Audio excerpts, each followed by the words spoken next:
Recording in progress.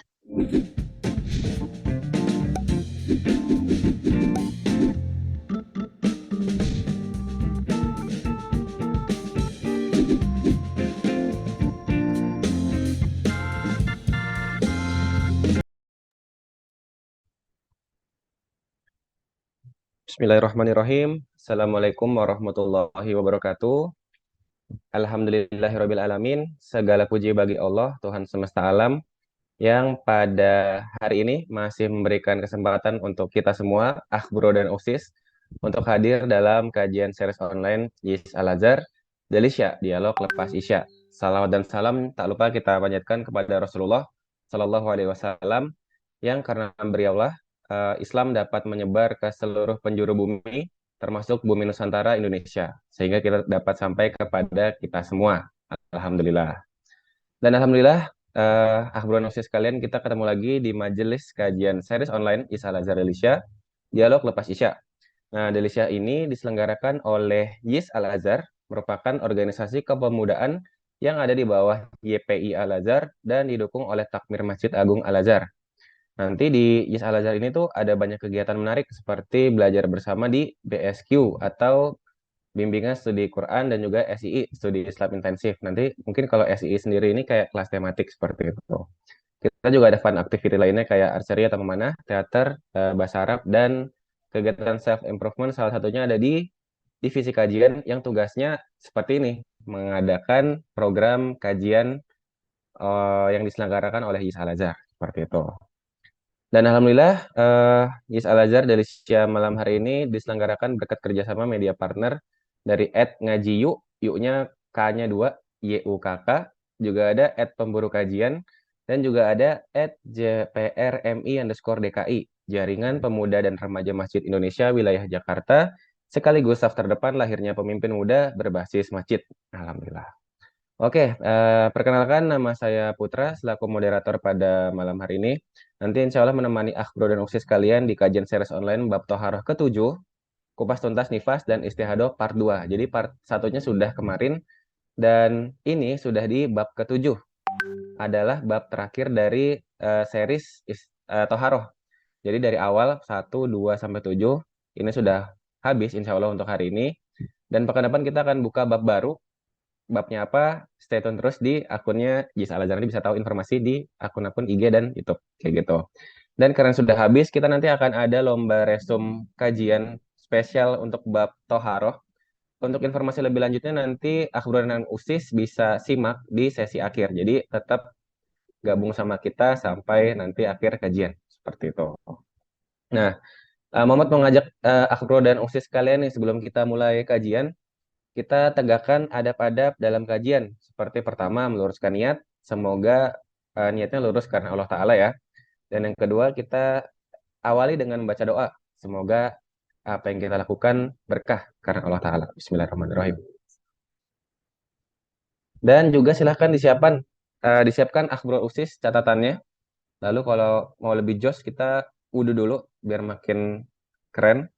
Karena barang siapa yang memuliakan ilmu, insya Allah ilmu akan memuliakannya. Jadi nggak bosan-bosan Muhammad mengingatkan Bro Uksis kalian untuk menegakkan adab-adab dalam kajian seperti itu. Dan insya Allah penuntut ilmu akan diberikan derajat yang lebih tinggi oleh Allah dibandingkan dengan ahli ibadah. Wah, Masya Allah, padahal kita baru belajar, tapi derajatnya sudah bisa lebih tinggi dari ahli ibadah kayak gitu.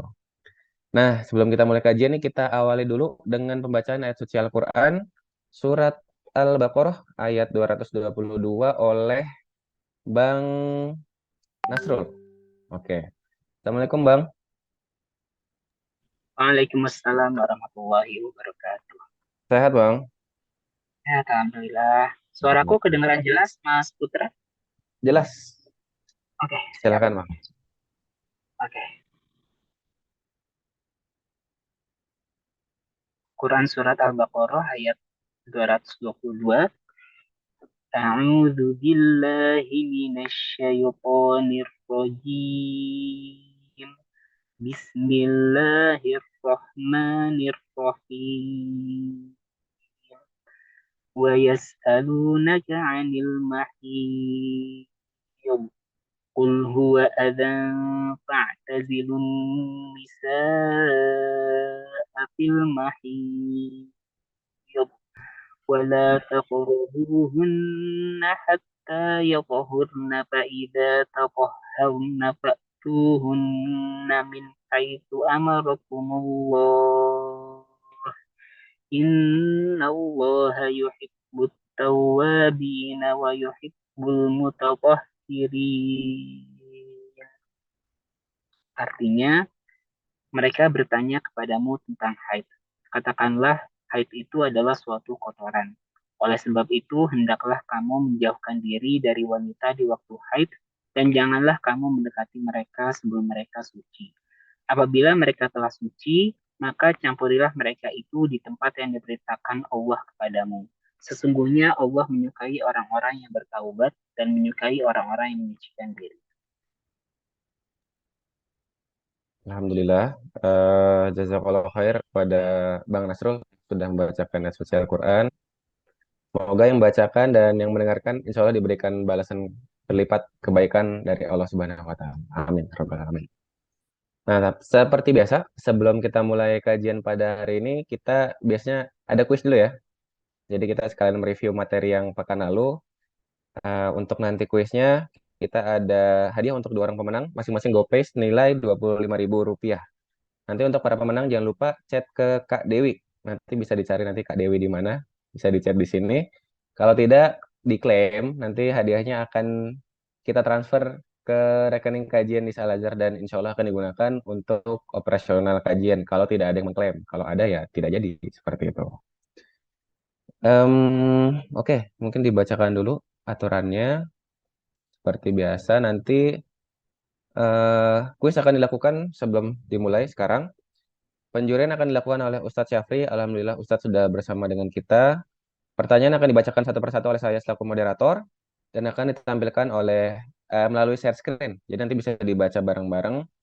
Yang mau menjawab peserta silahkan Ahbro Ausis langsung raise hand. Raise hand tercepat akan menjawab terlebih dahulu. Nanti jawaban yang benar atau salah akan dikonfirmasi oleh Ustadz Syafri. Kalau oke, berarti sah, dapat saldo GoPay-nya. Tapi kalau belum sempurna, kita oper ke peserta berikutnya. Oke, sudah siapkah? Oh, sudah ada langsung nih.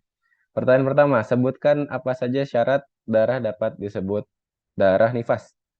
Oke, silakan. Yang mau menjawab, raise hand. Sudah ada. Kak Riri, silahkan. Yang pertama, darah keluar setelah rahim benar-benar kosong. Kedua, darah keluar sejak rahim kosong sebelum durasi minimal suci. Tiga, tidak ada jeda suci selama 15 hari antara masa keluar darah 1 dan 2. Keempat, darah keluar dalam rentang waktu 60 hari pasca melahirkan. Ya, betul. Tapi saya boleh nambah pertanyaan dikit nggak? Silahkan, Ustaz. Boleh ya. Maksud dari syarat yang kedua sama yang ketiga tadi yang disebutkan apa maksudnya? Yang kedua sama yang ketiga. Sebentar, Ustaz. Saya cerna dulu. Nah, karena kata-kata yang disampaikan persis seperti yang saya tulis. Iya, betul. Saya tinggal baca sih, Ustaz. Nah, maksud saya kadang-kadang baca itu belum tentu bisa dipahami. Maka yang kita inginkan ya harus paham gitu. Maka pertanyaan saya itu tadi, yang dua sama yang tiga, apa maksudnya? Dua, darah keluar sejak rahim kosong sebelum durasi minimal suci. Buatkan contoh aja, biar gampang. Oh, contoh. Semoga benar ya, Ustaz. Yang benar-benar kosong itu maksudnya setelah melahirkan ya, Dok. Dok. Ya, Ustaz. Terus? Setelah benar-benar melahirkan dan udah Ustaz pas Ustaz Ustaz aja yang jawab. Saya nggak tahu. Gak apa, terus jawab aja. Setelah benar-benar kosong, yaitu setelah benar-benar melahirkan. Jadi udah nggak ada apapun Gak ada apapun, dalam terus? rahim. Terus? Belum selesai itu penjelasan nomor duanya. Kalau cuma gitu. Udah pas Ustaz. Yang nomor tiga apa? Nomor 3. Tidak ada jeda suci selama 15 hari antara masa keluar darah dan darah 1 dan 2. Sejujurnya saya lupa, Ustadz. The power of catatan ya. Ya, karena tapi secara jawaban pertanyaan tadi itu dijawab dengan benar, ya gimana? Boleh ya? Bisa dapat. Bisa, Meskipun Ustaz. secara pemahaman ternyata masih ada yang lupa. Ya, apa? Alhamdulillah. Bisa kalau Her Ustaz untuk konfirmasinya dan barakallah untuk Kak Riri jawabannya benar. Nanti silakan hubungi Kak Dewi atau admin untuk mengklaim hadiahnya. Seperti itu. Oke, kita masuk ke pertanyaan berikutnya yang kedua. Seorang wanita mengeluarkan darah setelah melahirkan pada hari ke-10 hingga hari ke-17. Kemudian darahnya berhenti selama 10 hari. Setelah itu keluar lagi pada hari ke-37 sehingga ke hari ke-37 hingga hari ke-62. Mana yang dikategorikan darah nifas dan mana yang bukan? Silahkan yang tahu boleh raise hand.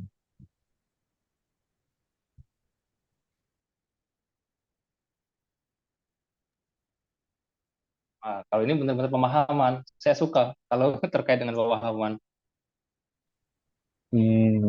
Nah, Ustaz. Ini kayaknya pertanyaan tidak yang saya buat ya. Berarti yang buat soal paham juga dia, Oh, harusnya. harusnya Ustaz, karena sudah ada jawabannya pasti. Bikin soal itu Oke, susah sebenarnya. Siapa? susah. Bikin soal susah karena ya harus tahu jawabannya juga, Ustaz. Nah, ya makanya karena harus bikin jawaban juga. Nah, Ustaz. Oke, Akbar Uksis kalian, ada yang mau raise hand? Kalau tidak ada, kita ini apa? Ganti pertanyaannya mungkin. Ini sepertinya tidak ada yang bisa menjawab ini. Oke, diganti Ustadz untuk pertanyaannya, izin. Nih, pertanyaan ketiga, silahkan. Bagi Bro dan Usis yang tahu, boleh langsung raise hand untuk menjawab. Pertanyaan ketiga, sebutkan durasi darah nifas, minimal, rata-rata, dan maksimal.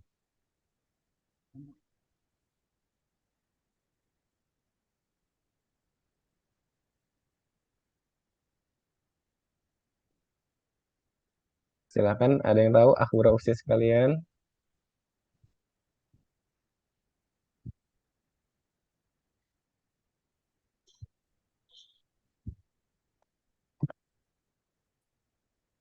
Wah, kita hitung sampai tiga nih ya. Kalau nggak ada, berarti lanjut pertanyaan berikutnya nih.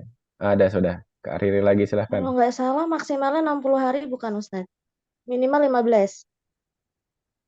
Minimal 15, maksimal 60, rata-rata. Rata-ratanya saya lupa tuh. Oh ya, rata-ratanya tidak Tidak ada terjawab, batas. minimalnya salah. Minimal Minimalnya salah. bukan 15, bukan. Ini nggak nyatet berarti. Tapi kalau maksimalnya betul, Ustaz? 60. Maksimalnya betul 60. Bila ada betul. Minimalnya rata-rata 40 hari deh kalau nggak salah ya, Ustadz ya. Rata-rata 40. Minimalnya, Aduh, minimalnya saya itu lupa itu, Ustadz. tinggal buka catatan. Kan catatannya Benar. habis Sekejap syarat ya. darah nifas. Setelah itu. Minimal sekejap, Ustaz. Ada yang jawab di kolom chat. Kak Adin.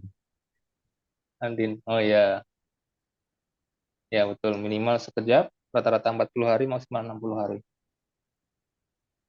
Jadi yang betul eh siapa nih, Ustaz? Kak Adin. Ya, Oke. Barakallah Kak Adin. Jawabannya betul. Mungkin beliau lagi berhalangan untuk apa open mic. Jadi jawabnya di kolom chat. Tidak apa-apa. Nanti Kak Adin jangan lupa hubungi admin di kolom chat untuk klaim hadiahnya. Alhamdulillah. Oke. Nah, karena sudah terjawab, eh, mungkin nggak berpanjang lebar lagi, kita langsung aja siap-siap ke mulai untuk materi pada hari ini. Insya Allah bakal Taharoh ke-7, kupas tuntas, nifas, dan istihadah part 2. Nah, ini walaupun materinya buat, oke, Kak Dewi, makasih. Walaupun materinya buat ah, eh, ah, ahwat ya, itu tapi yang Ikhwan juga harus tahu nih, karena kan para calon imam. kayak gitu. Jadi kalau nanti ditanya sama istrinya atau keluarganya, saudaranya, kita bisa menjawab kayak gitu. Dan nanti mau bertanya lebih lanjut bisa langsung di Slido, nanti Slido-nya akan kami kirimkan di kolom chat, atau bisa juga langsung tanya dengan resen. Jadi nanti bisa langsung nanya tanpa perlu, mungkin kalau nulis di Slido mungkin ada dipilah-pilah dulu, tapi kalau resen mungkin bisa langsung terjawab seperti itu. Tanpa berpanjang lebar lagi, kepada Ustadz Syafri kami persilahkan. Tafadhol Ustadz. Jazakumullah khair. Bismillahirrahmanirrahim. Alhamdulillahirabbil alamin. Sallallahu wasallamuhu ala nabiyyina Mustafa sayyidina Rasulillah sallallahu alaihi wasallam wa ala alihi wa ashabihi wa man tabi'ahum bi ihsanin ila yaumiddin. Subhanaka la ilma lana illa ma 'allamtana innaka antal alimul hakim. Rabbi shrah li sadri wa yassir li amri wahlul 'uqdatam min lisani yafqahu qawli. Allahumma anfa'na bima 'allamtana wa 'allimna ma yanfa'una wa zidna 'ilman nafi'a warzuqna fahman jayyida amin ya rabbal alamin.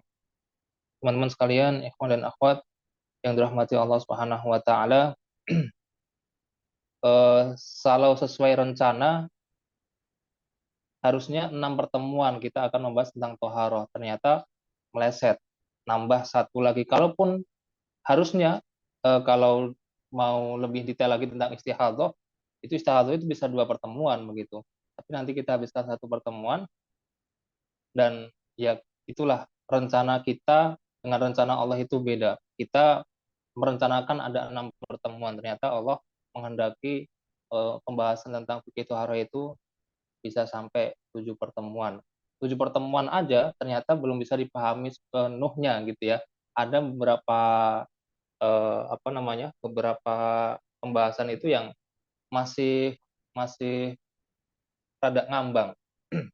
Ya, tapi nggak apa-apa. Namanya masih pertama ataupun masih memulai untuk mempelajari fikih tentang haid, tentang nifas, tentang istihadhah. Harapan saya tidak berhenti pada sekali ini saja. Nanti kalau ada kajian-kajian yang membahas tentang istihadhah, nifas, dan haid, lanjut lagi di situ. Karena semakin banyak kita mempelajari, mengulang-ulangi apa yang telah kita pelajari, semakin kuat pemahaman kita, semakin benar, dan tentunya jadi tidak salah begitu. Maka jangan hanya sekali langsung berhenti, kejar nanti kalau ada kajian tentang fikih toharoh, tentang fikih kewanitaan, ikuti lagi. Baik, kita sekarang masuk ke pembahasan istihadhah. Kemarin di pertemuan kemarin kita sudah selesai membahas tentang nifas. Nifasnya kemarin sudah agak detail begitu, lumayan detail. Sekarang kita akan bahas istihadhah, yang ini merupakan pembahasan yang paling sulit, yang paling panjang di antara haid dan nifas. Itu istihadhah yang paling panjang dan ada ribet pembahasannya tentang istihadhah. Maka kita awali dengan basmalah dulu supaya nanti ketika kita mempelajari materinya tidak terkendala apapun itu. Mudah-mudahan. Baik, kita mulai. Bismillah. Kita mulai. Yang pertama, pengertian dari istihadhah dulu. Kalau kemarin di nifas, saya menyebutkan beberapa madhab. Tapi sekarang dalam istihadhah, saya cukupkan dalam madhab Syafi'i saja, karena hampir-hampir tidak ada perbedaan antara istihadhah dan dalam madhab Syafi'i dan yang lainnya, kecuali hanya beberapa redaksi saja, atau beberapa poin saja begitu. Nah, dalam madhab Syafi'i, dinamakan dari istihadhah itu adalah darah yang keluar dari saluran rahim wanita di luar waktu haid ataupun nifas. Nah, itu disebut dengan istihadhah. Meskipun nanti kalau kita rincikan akan berbeda, akan ketemu. Perbedaan antara istihadhah dengan haid itu yang paling utama adalah tempat keluarnya. Kemarin kalau haid, keluarnya itu di pangkal dalam bagian rahim itu ya. Rahim bagian pangkal dalam itu tempat keluarnya darah haid. Tapi kalau istihadhah tidak sampai dalam ya, tapi saluran rahim wanita dan keluarnya pun bukan di waktu-waktu haid, bukan di waktu-waktu nifas, maka itu pengertian istihadhah. Nah, rinciannya untuk kita supaya lebih paham lagi apa itu takrifan atau pengertian dari istihadhah ini, bahwa istihadhah dalam bahasa Arab itu kalau diterjemahkan dalam bahasa Indonesia maknanya setara dengan darah penyakit.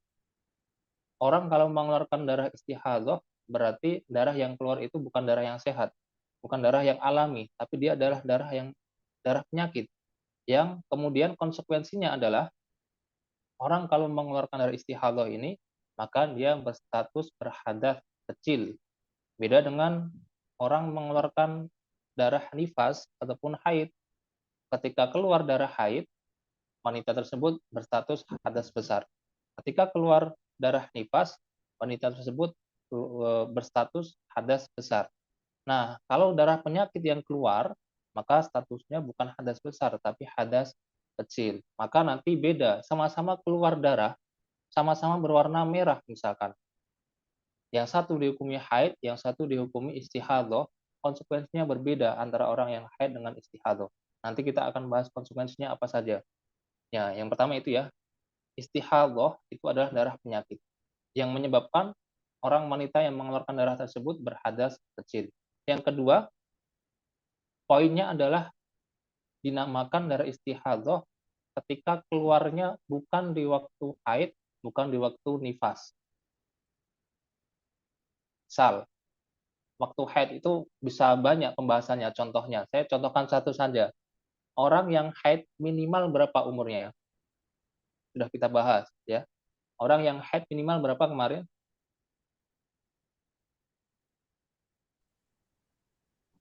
Astagfirullah. Sekitar 9 tahun gitu ya. Sekitar 9 tahun. Mentok-mentoknya 9 tahun kurang 16 hari. Nah, ya, perlu saya jelaskan. 9 tahun itu dalam madzhab Syafi'i sendiri ternyata ada yang mengatakan harus tepat 9 tahun. Ada yang mengatakan bukan tepat di angka 9 tahunnya, tapi 9 tahun kurang 16 hari dalam hitungan Hijriah. Nah, yang kita pakai yang 9 tahun kurang 16 hari Hijriah. Meskipun nanti kalau antum bertemu dengan santri-santri yang mempelajari fikih Syafi'i, nah, kedua itu kemungkinan kalau nggak harus 9 tahun Hijriah, ya 9 tahun kurang 16 hari. Kita pakai yang 9 tahun kurang 16 hari. Kalau nanti antum memakai yang minimal dikatakan seseorang mengeluarkan darah haid itu kalau umurnya sudah 9 tahun Hijriah, boleh silakan. Tapi yang saya sampaikan 9 tahun kurang 16. Itu pun ada landasannya dan itu dipakai dalam madzhab Syafi'i. Ada dua apa namanya? Pendapat yang dipakai dalam madzhab Syafi'i. Baik.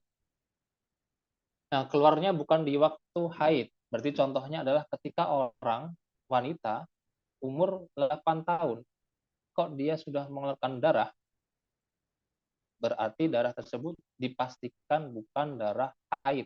Karena belum waktunya dia haid, kok sudah keluar darah. Maka darahnya bukan haid. Kalau bukan haid, berarti apa dong? Masih ada dua kemungkinan. Kalau nggak nifas, istihadhah. Nah, untuk nifas, dipastikan tidak mungkin darah tersebut yang keluar dari anak 8 tahun, wanita 8 tahun, kok keluar darah dinamakan nifas, itu nggak mungkin. Karena nifas syaratnya adalah dia harus hamil dulu. Harus hamil dulu. Ketika sudah hamil, terus kemudian keluar dari rahimnya, entah dalam bentuk kemarin alaqah, segumpal darah yang itu bakal menjadi janin, atau segumpal daging asal dari janin, ataupun sudah berbentuk janin begitu, apa sampai keluar bentuk bayi. Nah, ketika sudah keluar dari rahimnya kosong, kemudian keluar darah, itu baru dinamakan nifas. Orang umur 8 tahun keluar darah, dia tidak hamil, maka mustahil dinamakan nifas. Hanya orang-orang yang kurang minum istilahnya aqua gitu ya. Kurang minum aqua saja yang dia menyebutnya nifas. Berarti kalau bukan haid, bukan nifas, maka darah tersebut dinamakan dengan istihadhah. Kemudian umumnya istihadhah itu warnanya merah. Merahnya pun merah bersih. Dan dari sisi aromanya, darah istihadhah itu tidak menyengat seperti darah haid. Kalau darah haid kemarin kita sudah bahas, ada 5 gitu ya. Ada 5 warna darah haid. Siapa yang masih ingat 5 warna darah haid itu apa saja? Yang pertama, nah ini sambil mengulang, karena istihadah Hitam, sangat erat Ustaz. kaitannya. Oke, apa? Pertama, Hitam, hitam, terus merah, merah, coklat, coklat, kuning, keruh. kuning, keruh. Oke, itu kalau keluar darah ini dan di waktunya haid, maka kemungkinan dia haid gitu ya. Nah, kalau darah istihadah umumnya itu berwarna merah, meskipun tidak dipastikan istihadah itu harus berwarna merah. Bisa jadi yang warna coklat itu sudah masuk istihadah. Bisa jadi yang warna keruh itu istihadah. Ataupun yang sebelumnya keruh, kuning. Nah, kuning itu juga istihadah. Maka istihadah itu ya kalau secara umum memang merah bersih. Itu secara warnanya. Tapi bisa jadi warnanya bukan hanya merah saja, bisa jadi malah hitam pun sangat memungkinkan dihukumi istihadah. Contoh, ada seorang wanita mengeluarkan darah berwarna hitam dari tanggal 1 sampai 16. Itu keluar terus tanpa jeda. Maka 1 sampai 15 itu haid, yang 16-nya istihadah. Nah, warnanya hitam kan? Ini maka eh, bukan sebuah kepastian warnanya harus merah bersih, enggak. Tapi bisa jadi hitam, bisa jadi merah, bisa jadi coklat, bisa jadi kuning, bisa jadi keruh. Dan biasanya istihadah itu darahnya juga baunya tidak menyengat sebagaimana darah haid. Maka kalau belum pernah mencium darah haid, cium saja biar tahu menyengatnya darah haid itu seperti apa. Tapi bukan berarti saya ngomong begini saya pernah mencium darah haid, bukan, enggak juga. Saya enggak pernah tahu bagaimana aroma haid, darah haid itu bagaimana, saya enggak pernah tahu, belum pernah tahu. Hanya saja bisa dibayangkan ya darah yang menyengat itu seperti apa begitu ya. Jangan sampai nanti dikatakan, "Wah, Ustaz kok tahu? Berarti pernah ini ya, cium darah haid." Nah, enggak gitu juga konklusinya. Baik, itu penjelasan tentang darah istihadah. Selanjutnya, kita akan masuk dalam hukum istihadah. Istihadah itu tidak sama dengan haid, tidak sama dengan nifas. Yang sama adalah keluar darahnya saja, tapi sumbernya tadi sudah berbeda, asal keluarnya itu berbeda. Dan secara hukum fikihnya juga berbeda. Orang yang haid, konsekuensi fikihnya akan berbeda dengan orang yang mengeluarkan dari istihadah. Nah, kalau misalkan di haid, kemarin itu ada larangan. Larangannya misalkan dilarang untuk sholat, dilarang untuk puasa. Tapi kalau orang mengeluarkan dari istihadah, justru kewajiban sholatnya masih tetap berlaku. Puasanya tidak batal. Kemudian dia boleh melakukan hubungan suami istri begitu kalau sudah punya suami dan lain sebagainya.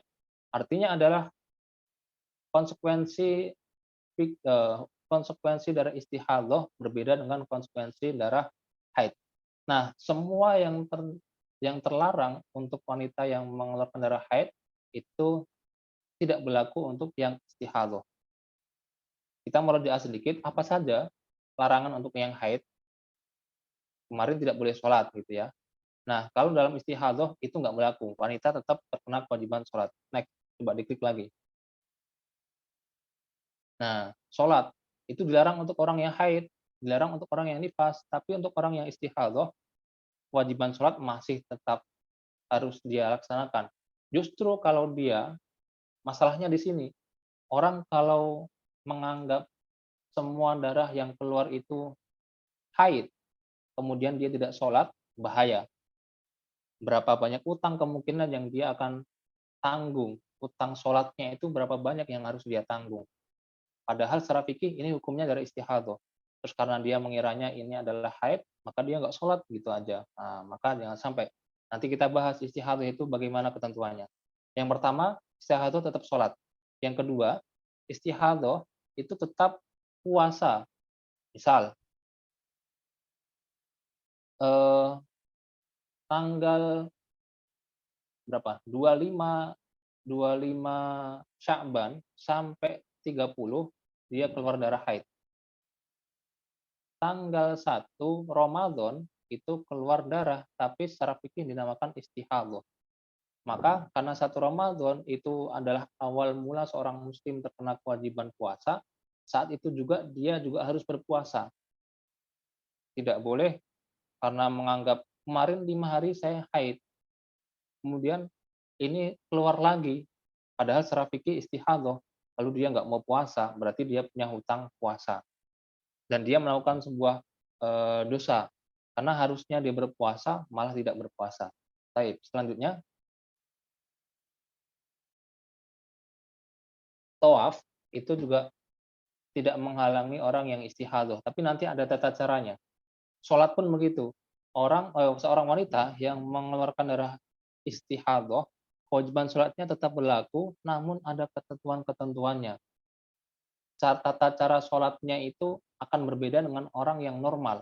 Dia yang tidak keluar dari istihadhah akan berbeda dengan orang yang mengeluarkan dari istihadhah. Nanti kita bahas gitu ya. Tawaf itu juga termasuk. Kemudian menyentuh dan membawa mushaf itu juga tidak berlaku untuk orang yang istihadhah. Selanjutnya, melafadzkan ataupun tilawah Al-Qur'an dilarang untuk wanita yang istihadhah. Untuk yang wanita yang haid. Tapi untuk wanita yang istihadhah tidak dilarang. Kalau dia bisa baca, baca. Asalkan nanti ada ketentuan-ketentuan yang harus dia penuhi dulu. Selanjutnya adalah masuk masjid ataupun berdiam diri di masjid ataupun mondar-mandir itu terlarang untuk orang yang haid, tapi tidak terlarang untuk yang istihadhah. Selanjutnya adalah jima. Untuk orang yang haid haram hukumnya. Seorang laki-laki suami ketika istrinya sedang haid kok jima, nah itu terlarang. Tapi ketika istihadhah, sekalipun keluar darah, tapi karena hukum fikihnya adalah istihadhah, maka suami istri boleh untuk melakukan hubungan atau jima. Itu boleh, selama secara fikih dihukumi istihadhah. Selanjutnya, wanita yang sedang haid dilarang untuk diceraikan, tapi tidak dengan orang yang istihadhah. Wanita yang istihadhah itu diceraikan tidak haram. Suami boleh menceraikan istrinya ketika istrinya sedang mengeluarkan darah istihadhah. Nah, ini ya. Maka kita kembalikan lagi, yang terlarang untuk wanita haid tidak terlarang untuk orang yang istihadhah. Baik, karena orang yang istihadhah itu statusnya bukan hadas besar, tapi hadas kecil. Maka konsekuensinya adalah, slide selanjutnya, klik. Nah, karena orang yang atau wanita yang mengeluarkan darah istihadhah itu berstatus hadas kecil, maka konsekuensi fikihnya dia tidak wajib mandi besar. Mandi besar maksudnya, ini kurang tulisannya. Tidak wajib mandi besar. Jangan sampai nanti ada perempuan, istri, dia istihadhah sih, tapi hobinya jarang mandi. Akhirnya ngomong ke suaminya, aku lagi istihadhah. Nah, istihadhah itu secara ketentuan fikihnya tidak wajib mandi gitu ya. Maksudnya mandi di sini adalah mandi besar, bukan mandi sekedar mandi. Jangan sampai alibi karena dia kebiasaan nggak mandi, lalu gara-gara ini dia nggak mandi. Jangan sampai. Tidak wajib mandi besar. Namun ada ketentuan-ketentuan khusus ketika wanita tersebut mau sholat, mau ibadah-ibadah yang lainnya, ada tata caranya, ada ketentuan-ketentuannya, gitu ya. Misalkan ada orang mau sholat, nanti dia harus melakukan tahap-tahap tertentu. Dia mau tawaf, ada tahap-tahap tertentu. Mau baca Al-Quran, ada tahap-tahap tertentu bagi wanita yang mengeluarkan darah istihadhah. Ya, baik. Selanjutnya, nah kita bahas salah satunya, kewajiban bagi wanita istihadhah ketika dia mau sholat.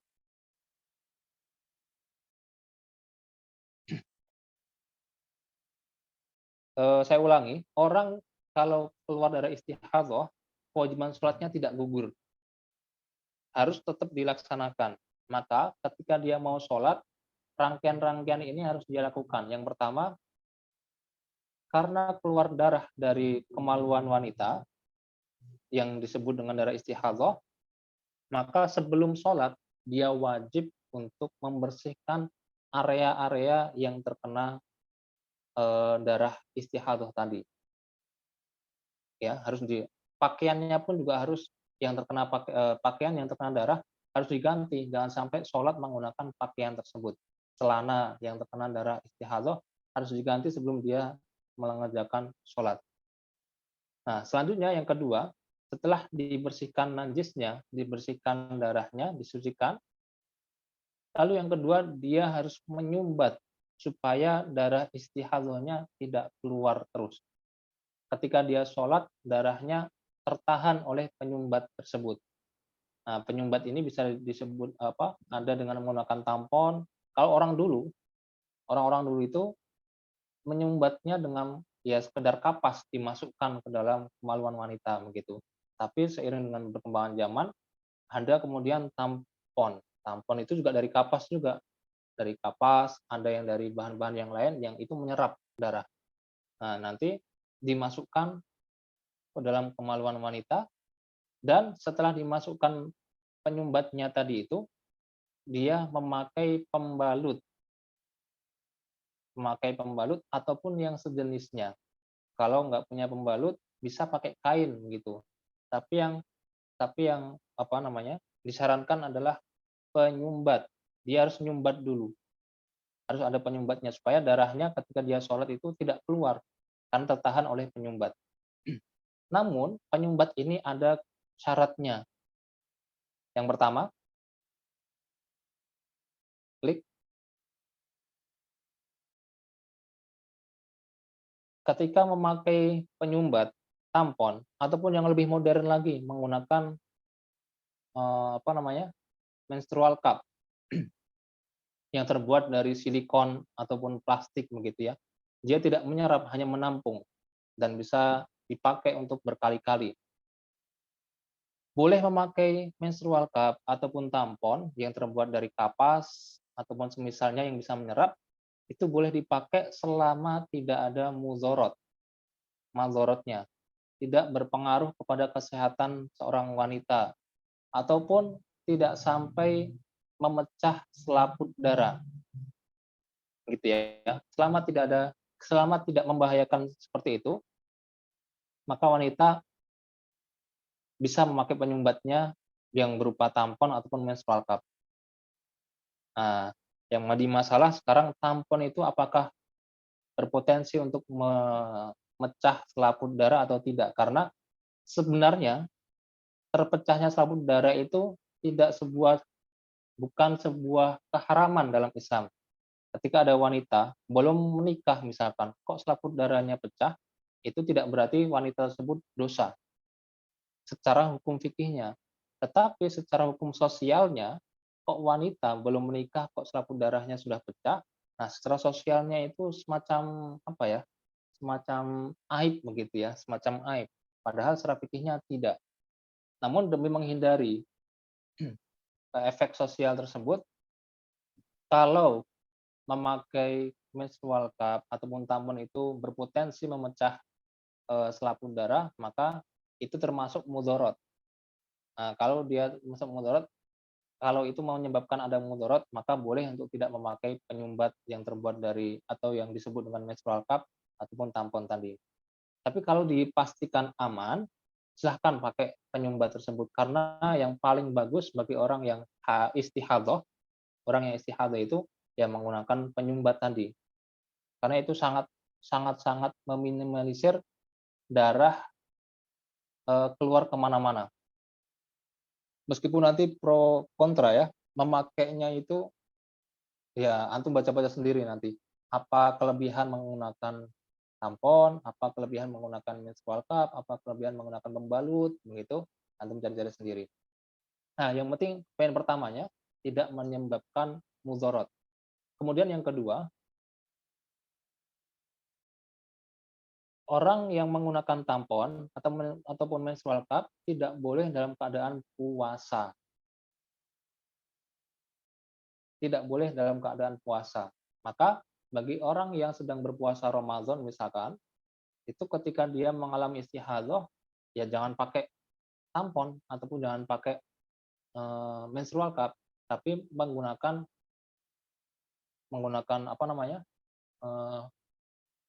pembalut itu ya, pembalut. Tapi pembalut itu harus kencang. Dipastikan meskipun hanya menggunakan pembalut, darah itu tidak keluar, darah itu tertahan oleh pembalutnya. Maka caranya ketika sudah pakai pembalut, pakai kemudian celana yang ketat. Celana yang ketat supaya bisa menekan darah tersebut tidak keluar. Nah, ini bagi yang berpuasa. Tapi kalau tidak berpuasa, boleh memakai tampon ataupun menstrual cup. Nah, kenapa orang yang berpuasa itu tidak boleh menggunakan tampon ataupun menstrual cup? Karena dengan memasukkan tampon ataupun menstrual cup itu menyebabkan wanita tersebut batal puasanya. Salah satu pembatal puasa, kalau antum ingat, salah satu pembatal puasa itu memasukkan sesuatu ke lubang kemaluan.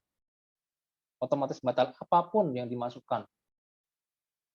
Nah, salah satunya tampon tadi itu, menstrual cup itu, kalau dimasukkan, nah itu berarti bisa membatalkan puasa orang tersebut. Padahal istihadzoh tetap wajib untuk berpuasa. Tapi gara-gara dia memasukkan menstrual cup, akhirnya dia malah batal puasanya. Gitu. Maka ya sebenarnya ini terkait puasa masih berapa ya? Fikih puasa itu biasanya akan dibahas menjelang puasa ataupun bahkan di berbagai tempat itu baru ramai pembahasan fikih puasa kalau sudah masuk puasanya. Nah, kita sebelum masuk ya masih jauh, masih ada berapa 1 bulan lebih untuk memasuki Ramadan, tapi kita sudah bahas sedikit. Yang dilarang untuk berpuasa itu adalah yang dilarang untuk orang yang sedang berpuasa memasukkan sesuatu ke kemaluannya karena bisa membatalkan puasanya, termasuk menyumbat, menggunakan penyumbat ataupun menstrual cup. Nah, maka tadi ya solusinya, kalau sedang berpuasa pakainya pembalut tapi kemudian pakai celana yang ketat juga supaya menekan darahnya. Kemudian kalaupun mau pakai menstrual cup, pakainya bukan di waktu puasanya, di malam harinya. Ketika siang, pagi, siang, sore, jangan sampai pakai itu. Tapi ketika nanti malam, habis buka puasa, maghrib, lalu dia pakai menstrual cup, lalu nanti sholat isya, sholat taraweh, nah itu nggak apa-apa, nggak masalah. Karena sholat itu tidak terbatalkan dengan menggunakan tampon, sholat tidak terbatalkan menggunakan menstrual cup. Oke, selanjutnya yang ketiga,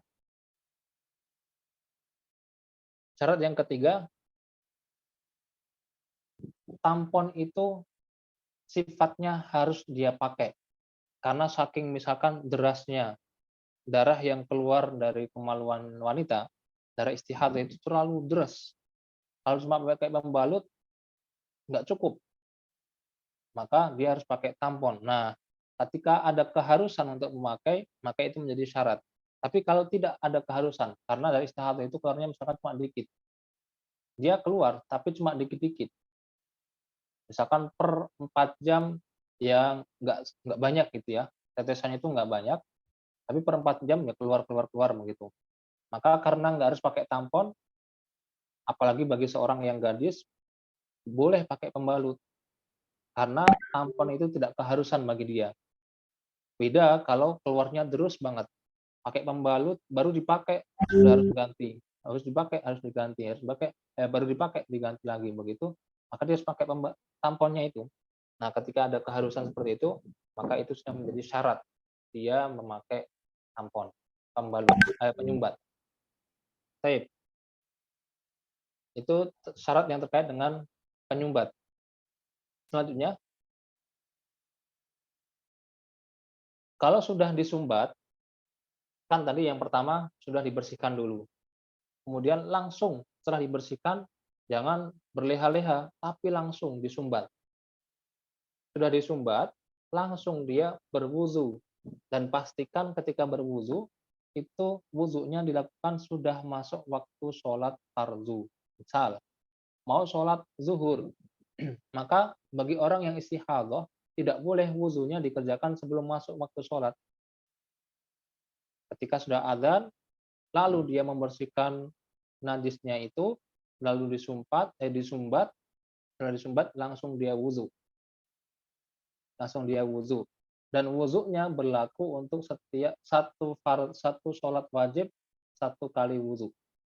Nanti kalau sudah habis waktu fardunya, misalkan zuhur tadi ya, ketika zuhur dia wajib wudhu. Pas masuk waktu asar, ternyata dia masih istihadhah. Maka ketika itu dia harus wudhu lagi. Namun sebelum wudhu, wajib membersihkan darah yang keluar, disumbat lagi, lalu dia wudhu lagi begitu. Artinya adalah satu wudhu bagi wanita istihadhah hanya berlaku untuk 1 kali sholat. Berlaku juga ini bagi daimul hadas yang lain. Kemarin sudah kita bahas, daimul hadas itu yang pertama contohnya adalah istihadhah. Yang kedua contohnya adalah orang yang beser gitu ya. Orang yang beser juga sama ketentuannya. Orang yang resen itu ketika orang yang resen lagi gara-gara baca komen. Orang yang apa tadi saya bilang? Beser. Orang yang beser itu zuhur dia sudah wudhu. Tapi besernya ternyata sampai asar pun dia masih beseran.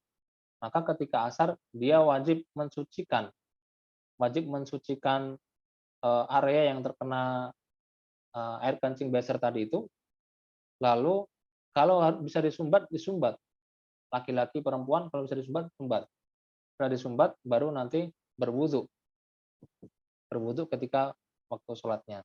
Nah gitu. Terus niatnya berbeda dengan orang yang berwudu ketika dia orang yang normal. Kalau orang yang normal niatnya adalah nawaitul wudu'a li raf'il hadatsil asghar, gitu kan? Antum kalau wudu nawaitul wudu'a li raf'il hadatsil asghari. Itu kalau orang normal. Tapi bagi orang yang istihadhah, bagi orang yang beser, niatnya bukan begitu. Niatnya adalah beda. Beser bukan ayang-ayangan. Kalau ayang-ayangan anyang-anyangan beda lagi dengan ayang-ayang ya. Anyang-anyang itu kan pengen kencing tapi nggak keluar gitu kan ya. Itu anyang-anyangan. Kalau ini dia itu nggak pengen kencing tapi ternyata keluar kencing terus. Keluar kencing terus itu namanya beser. Nah, ketika bagi orang yang beser tadi ataupun istihadhah itu niatnya adalah step selanjutnya nawaitul wudu'a listibahatis sholati. Niatnya gitu. Nggak boleh dia mengucapkan niatnya nawaitul wudu'a li raf'il hadatsil asghari. Nggak sah. Karena kalaupun dia meniatkan seperti itu, darahnya masih darahnya istihadhah itu masih keluar ataupun kencingnya orang yang beser itu masih keluar. Nah, ketika keluar otomatis langsung berstatus hadas. Nah, tapi ya dia nggak bisa mengontrol keluarnya air kencing, nggak bisa dikontrol, keluarnya dari istihadhah nggak bisa dikontrol. Maka dalam fikih ketika dia wudu niatnya bukan nawaitul wudu'a li raf'il hadatsil asghari tapi nawaitul wudu'a listibahatis sholati. Saya niat wudu untuk kebolehan melaksanakan sholat, bukan mengangkat hadas kecil, tapi untuk memperbolehkan dia sholat. Gitu ya, niatnya listibahatis sholat. Sama juga niat ini berlaku ketika orang tayamum. Orang tayamum itu niatnya tidak boleh li raf'il hadatsil asghari. Nggak bisa, tapi listibahatis sholati. Nah, nanti kalau sudah ditayamum, tayamum sudah ya? Sudah, kita selesai dulu ya. Sudah, Ustaz. Udah. Nah ya. Istibahatis sholat. Oke. Syarat yang keempat.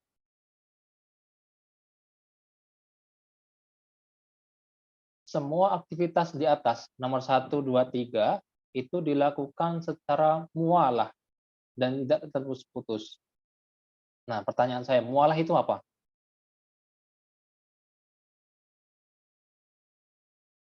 Apa itu mualah? Mualah, kata orang Jawa.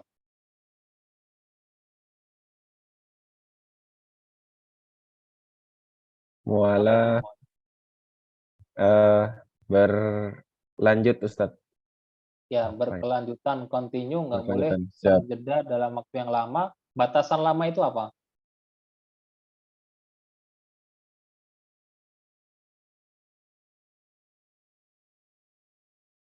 Lama mungkin diselingi kegiatan lain berarti Ustaz.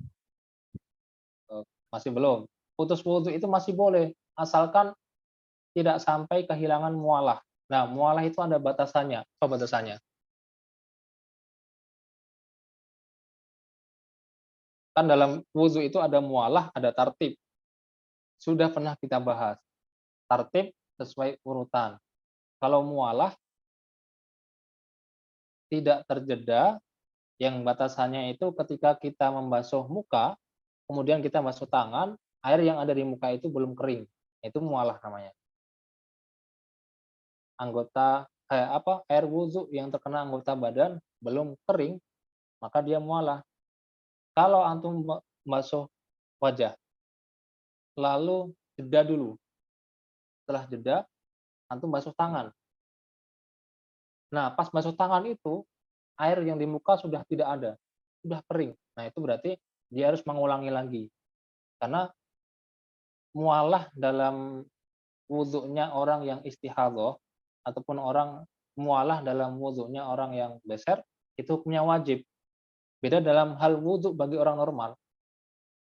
Bagi orang normal, mualah itu hukumnya bukan wajib, tapi hukumnya adalah sunnah. Hukumnya sunnah. Tapi bagi orang yang istihadhah, orang yang beser, hukumnya menjadi wajib. Kalau wajib berarti harus dilakukan. Kalau sampai ketika basuh tangan di mukanya sudah kering, ya dia harus ulangi lagi tuh wudhunya dari awal. Gitu ya. Nah, itu mualah. Ya, betul. Baik. Selanjutnya, kalau sudah dia wudhu, 4 syarat ini terpenuhi semua, atau 4 langkah-langkah ini terpenuhi semua, maka ketentuan dasarnya seorang yang istihadhah, yang sudah wudhu, yang sudah mencucikan najisnya, sudah disumbat, sudah wudhu, dia dilarang untuk menunda sholat setelah dia berwudhu karena alasan apapun kecuali kalau ada maslahat sholatnya. Jadi setelah dia wudhu, nggak boleh dia kemudian leyeh-leyeh dulu, nongkrong dulu, ngopi dulu, enggak. Tapi dia harus sholat. Kalaupun dia harus menunda sholat, itu menundanya karena ada maslahat sholat. Nah, maslahat sholat itu apa? Yang pertama contohnya adalah menutup aurat. Nah, dia habis sholat karena wudhunya di tempat misalkan wanita gitu ya, habis wudhu kan semua dicopot-copot dulu ketika wudhu. Lalu habis wudhu ketika mau sholat dia harus menutup auratnya, harus ya jangan sampai terbuka. Lah, menutup aurat ini, jeda ini diperbolehkan karena terkait dengan kemaslahatan sholat. Sholat kalaupun auratnya terbuka, sholatnya nggak sah. Syaratnya adalah tertutup auratnya. Maka kalau waktunya habis untuk menutup aurat atau waktunya digunakan untuk menutup aurat, itu tidak termasuk larangan bagi orang yang istihadhah. Kemudian yang kedua, dia menunda untuk mengerjakan sholat pasca wudhu karena menunggu jamaah, itu juga tidak termasuk larangan. Boleh bagi orang yang istihadhah sudah wudhu, lalu dia daripada sholat sendirian, ada teman di belakang, dia sedang wudhu, kita nunggu dia untuk sholat berjamaah, boleh. Kalau alasannya adalah untuk menunggu jamaah. Kemudian yang ketiga, setelah wudhu tidak langsung sholat, tapi karena mau menjawab azan dulu. Muadzin mengucapkan apa, dia jawab gitu. Dan ketika muadzin iqamah, dia juga menjawab iqamah, itu diperbolehkan. Dan yang keempat, ketika terjeda, habis wudhu tidak langsung sholat zuhur, tapi dia sholat qobliyah dulu. Nah, itu juga diperbolehkan, karena sholat qobliyah itu terkait dengan kemaslahatan sholat. Orang sholat zuhur doang 4 rakaat sah sholat zuhurnya. Tapi kalau sebelum sholat zuhur dia sholat sunnah dulu qobliyah, itu lebih mantap lagi begitu. Nah, orang yang istihadhah boleh tidak langsung sholat zuhur, tapi qobliyah zuhur dulu diperbolehkan. Nanti qobliyah setelah zuhur, ba'diyah zuhur itu juga diperbolehkan. Yang menjadi pertanyaan, apakah harus mengulang wudhunya atau tidak? Jawabannya tidak. wudhu itu berlaku untuk satu sholat fardu dan sholat yang mengiringinya atau rawatibnya, qobliyah, ba'diyah itu boleh. Nah, nanti kalau zuhur sudah habis, masuk waktu asar, dia mau qobliyah asar harus wudhu dulu. Sholat asar itu harus wudhu lagi gitu ya. Jadi satu rangkaian wudhu hanya berlaku untuk satu sholat fardu dan sholat sunnah yang mengiringinya, baik itu qobliyah ataupun ba'diyah. Baik, selanjutnya kita akan bahas tentang macam-macam darah yang disebut istihadah. Apa? Dan nanti pertanyaan aja ya. Oke, macam-macam istihadah ini sebenarnya hanya istilah saja, secara istilah saja. Nah, dalam kitab fikih ada namanya istihadah mutlak, ada namanya istihadah yang bercampur dengan haid dan nifas. Secara hukum sama. Istihadah yang mutlak dan istihadah yang bercampur haid dan nifas itu sama. Namun secara perincian nanti kita ada perbedaan. Oh, ini namanya istihadah mutlak. Oh, ini namanya istihadah yang bercampur dengan haid dan nifas. Nah, dalilnya dulu, kok ada istilah seperti itu? Karena dalilnya adalah dari Aisyah radhiyallahu anha. Mana hadisnya? Nah, ini Aisyah. Siti Aisyah itu meriwayatkan bahwa dulu ada sahabiyah bernama Fatimah binti Abi Hubaysh. Fatimah binti Abi Hubaysh. Dia itu sedang istihadah. Lalu Rasulullah mengatakan kepada Fatimah binti Abi Hubaysh, "Hai Fatimah, darah haid itu ciri-cirinya dia berwarna hitam yang dikenali. Bila yang keluar seperti itu, maka kamu jangan sholat, karena kamu sedang haid. Kalau haid, dilarang sholat salah satunya. Namun, bila sudah selesai, darahnya sudah tidak berwarna hitam, maka berwuzuhlah dan lakukan sholat." Gitu ya. Nah, ini tadi kita bahas hadis ini kemudian menjadi landasan bahwa darah istihadah itu tidak melulu berwarna merah. Bisa jadi hitam, bisa jadi merah, bisa jadi yang lain-lainnya. Ada 5. Darah haid itu cuma ada 5. Tidak ada yang ke-6. Jangan sampai nanti mengatakan darah yang ke-6 adalah darah biru. Orang yang darah biru berarti dia haid. Enggak. Orang darah biru gitu ya. Apakah ada orang darah biru? Ada aja nyatanya dalam istilah kita itu ada orang berdarah biru. Biasanya namanya kalau di Aceh ya misalkan teku gitu ya. Kalau di apa namanya daerah Lombok nanti apa kayak saya lupa, ada beda lagi gitu lah. Intinya ada istilah-istilah tertentu untuk menyebut dia termasuk darah biru. Itu hadisnya. Kemudian kategori istihadah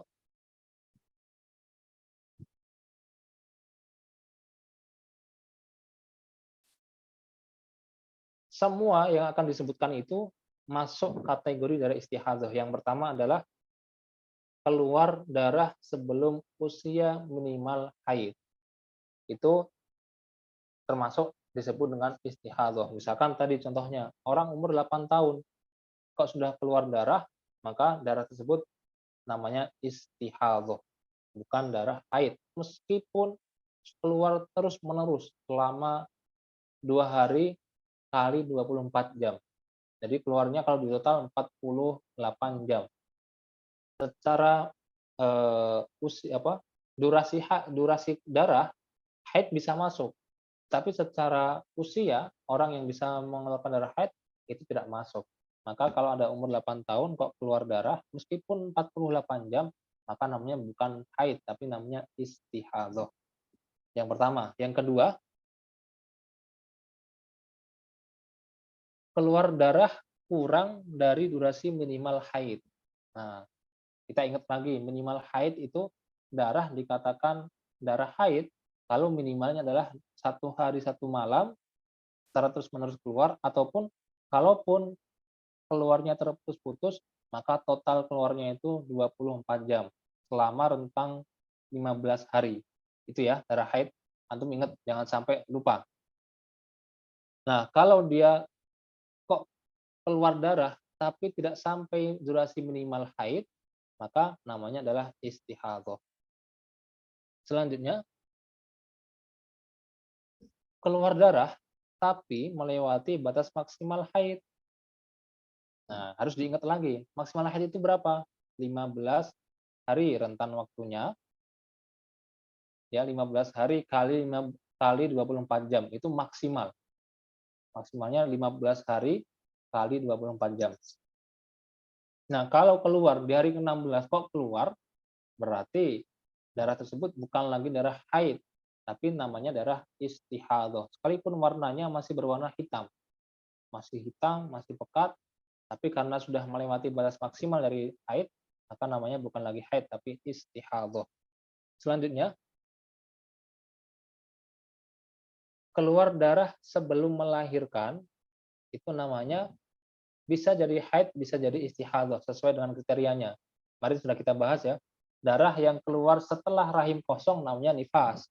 Darah yang keluar sebelum rahim kosong namanya haid, kalau memenuhi kriteria haid. Kalau tidak memenuhi kriteria haid namanya istihadhah. Darah yang keluar bersamaan dengan keluarnya bayi namanya apa kemarin?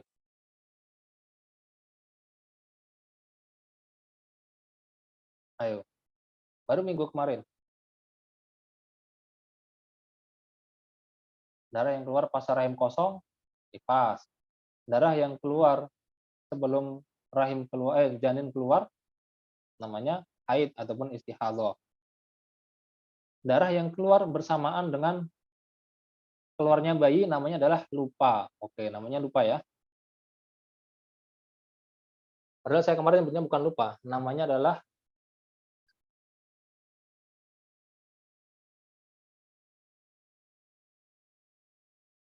darah atolku ya. Darah atolku. Darah atolku itu darah sakit, darah luka. Bukan talakli, tolku, atolku. Darah sakit ataupun darah luka. Ya, ketika mengeluarkan bayi ataupun ketika melakukan sesuatu dari tubuh kita, itu kan keluar darah juga. Itu namanya darah sakit, darah luka, itu namanya atolku.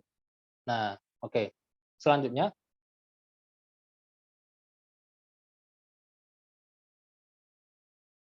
dikategorikan dia darah istihadhah kalau keluar darah melewati dari maksimal nifas. Maksimal nifasnya 60 hari. Dari 61 pasca lahiran kok masih keluar darah, maka namanya bisa jadi istihadhah, bisa jadi haid, tergantung nanti kriterianya. Kalau tidak memenuhi kriteria haid, maka otomatis namanya adalah istihadhah. Selanjutnya, keluar darah sebelum memenuhi minimal suci. Contoh, suci kan kemarin minimalnya berapa? 15 hari. Suci minimal 15 hari. Nah, di masa suci, di hari ke-10 masa suci, kok keluar darah, maka darah tersebut namanya bukan haid, tapi namanya adalah istihadhah. Baik, selanjutnya yang terakhir, ketika darah keluar di luar dari adat kebiasaannya atau tamyiz. Adat ini berarti seorang wanita yang sudah mempunyai kebiasaan haid. Bukan pertama kali dia haid, tapi sudah pernah haid sebelumnya. Itu namanya adat, kebiasaan. Sudah tahu siklusnya berapa. Nah, tamyiz itu apa? Apa maksudnya tamyiz di sini? Tamyiz orang yang sudah mumayyiz bukan? Tamyiz orang yang mumayyiz. Bukan. Nah, tamyiz dalam darah wanita itu berbeda dengan tamyiz dalam bab yang lain. Misalkan dalam sholat, gitu ya. Kalau dalam sholat, tamyiz itu dia bisa membedakan mana yang baik, bisa membedakan mana yang buruk, itu tamyiz atau mumayyiz. Nama orangnya adalah mumayyiz. Nah, aktivitas bisa membedakan mana yang baik, mana yang buruk, itu namanya adalah tamyiz. Nah, tapi kalau dalam darah haid, dalam pembahasan darah istihadhah, tamyiz itu orang yang bisa membedakan atau wanita yang bisa membedakan antara sifat darah yang ada. Kan tadi sifat darah haid itu ada 5. Yang paling kuat adalah hitam. Kemudian yang rada lemah, bawahnya hitam itu merah. Bawahnya lagi coklat. Bawahnya lagi kuning. Bawahnya keruh. Nah, kalau ada wanita bisa membedakan darah antara hari pertama sampai kelima keluar darah itu hitam. Ke-6 sampai ke-7 itu warnanya merah. Nah, berarti kan dia bisa membedakan darah yang pertama dengan darah yang keluar yang kedua tadi. 6, 7 itu kok warnanya beda. Nah, itu namanya tamyiz. Bisa membedakan kekuatan dari darah atau sifat darah yang kuat dan yang lemah itu yang bagaimana. Kalau dia bisa membedakan itu namanya tamyiz. Wanita yang bisa membedakan istilahnya adalah mumayyizah. Nah, ini sangat terkait dengan istihadah. Nanti kita bahas. Baik, ini 7 ya. 7. Pertanyaannya, kira-kira kenapa kategori istihadah itu ada yang saya warnai merah, ada yang saya warnai kuning. Kira-kira kenapa? Nah, itu Ustaz, saya juga tadi mau nanya Ustaz. Pinter antum cara biar nggak ditanya ya.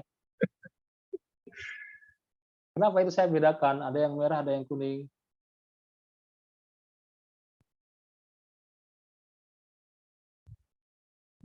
Kalau pernah belajar istihadah,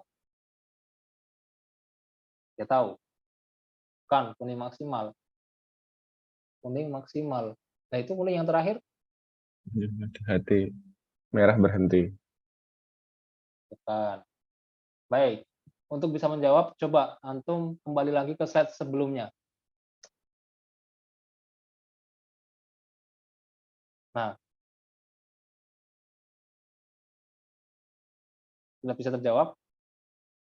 Sudah Ustaz. Apa? Kalau yang merah berarti masuk macam istihadahnya mutlak, tapi kalau kuning Betul. istihadah bercampur. Haid ataupun nifas. Maksudnya bercampur haid atau nifas itu adalah dia haid, kemudian sudah berhenti haidnya, masanya sudah berhenti 15 hari. Kok keluar lagi darah di tanggal 16-nya? Nah, itu namanya istihadah yang bercampur haid. Atau yang bercampur nifas. Nifas itu masa maksimalnya kan 60. Tanggal 61-nya kok masih keluar, itu berarti darah istihadah yang bercampur dengan darah nifas. Kalau mutlak tidak ada kaitannya dengan haid ataupun nifas. Nah, gitu ya. Baik. Kita masuk ke slide selanjutnya.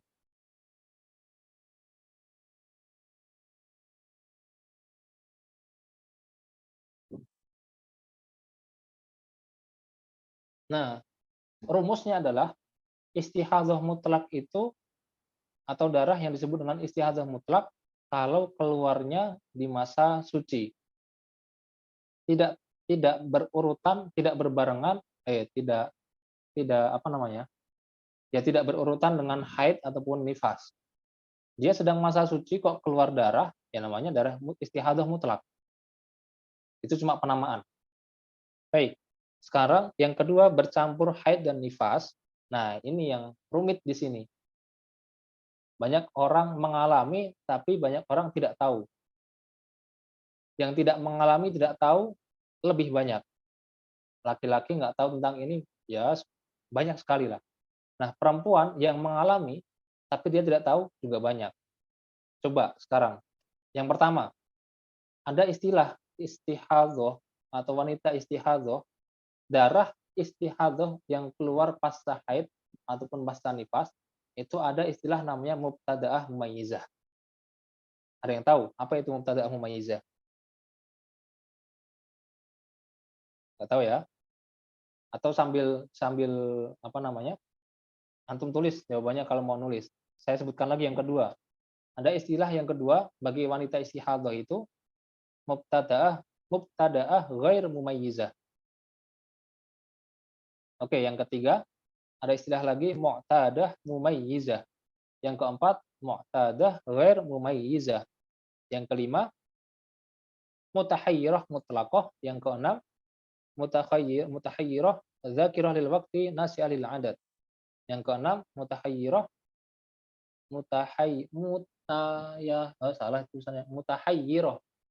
mutahayyirah dzakirah lil adad nasi'ah lil waqt. Oke, dari 7 golongan wanita istihadhah. Siapa yang tahu? Oke, Dewi. Apa itu? Mubtada'ah mumayyizah adalah wanita yang pertama kali mengeluarkan darah haid. Oh, itu kayaknya yang tadi yang edit kali ya? Kok tahu? Oke, yang selanjutnya yang kedua apa? Mubtada'ah ghair mumayyizah.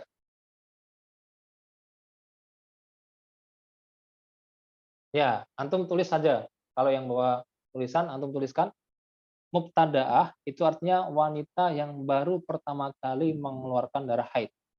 Namanya mubtada'ah istilahnya. Mumayyizah itu maknanya wanita yang bisa membedakan sifat darah mana yang kuat, mana yang lemah. Tadi urutannya hitam itu yang paling kuat, keruh itu urutan yang paling lemah, gitu ya. Nah, wanita yang bisa membedakan itu namanya mumayyizah. Mubtada'ah wanita yang pertama kali keluar darah haid, mumayyizah wanita yang bisa membedakan mana darah haid yang kuat, mana darah haid yang lemah. Selanjutnya mubtada'ah ghair mumayyizah itu wanita yang pertama kali mengeluarkan darah haid namun dia tidak tahu. Nah, tidak tahu sifat darah yang kuat ataupun lemah ataupun betul yang disampaikan ini ditulis Dewi tadi. Tidak hanya melihat satu warna darah ataupun lebih tapi tidak memenuhi salah satu dari syarat-syarat tamyiz. Betul. Kemudian mu'tadah itu istilah orang yang sudah pernah atau wanita yang sudah pernah mengalami haid. Itu mu'tadah namanya. Berarti kalau mu'tadah mumayyizah, wanita yang sudah punya siklus haidnya, sudah tahu berapa lama dia haid, berapa lama dia suci, berapa lama siklus haidnya, itu namanya mu'tadah mumayyizah dan dia bisa membedakan sifat darah. Mu'tadah ghair mumayyizah berarti orang yang sudah pernah haid tapi dia tidak bisa membedakan. Kemudian mutahayyirah mutlaqah, orang yang lupa. Dia pernah haid tapi lupa dia itu siklusnya berapa lama, kemudian ketika keluar darah haid itu berapa lama, sucinya berapa lama, dia itu lupa. Entah lupanya karena dia lalai, entah lupanya karena dia sedang gila, entah lupanya karena dia masa bodoh. Pokoknya lupa, intinya lupa gitu ya. Lupanya berbagai sebab.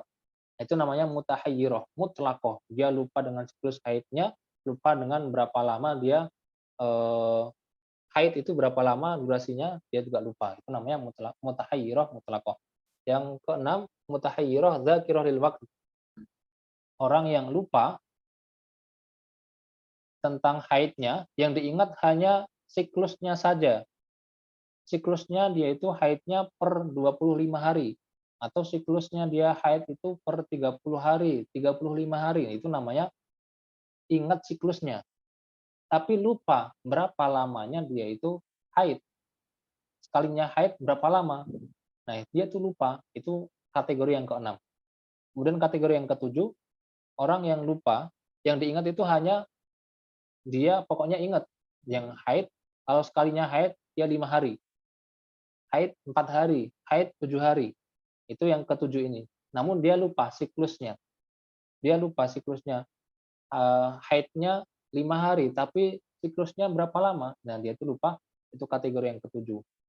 Masing-masing dari 1 sampai 7 itu memiliki hukum yang berbeda, konsekuensi hukum yang berbeda.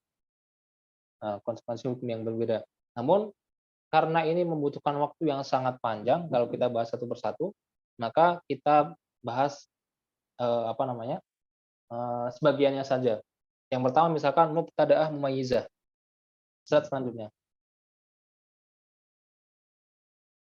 Mubtada'ah mumayyizah tadi itu kondisi seorang wanita yang belum pernah mengeluarkan darah haid sebelumnya.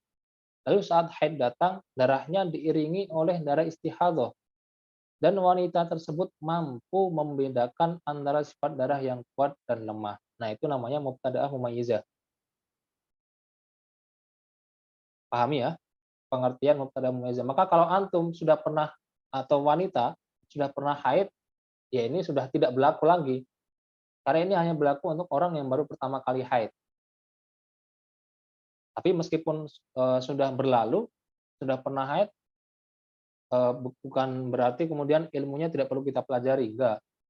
tetap dipelajari karena nanti barangkali kita punya anak, nah itu yang akan kita sampaikan kepada anak kita, anak perempuan tentunya. Sekarang contoh kasus.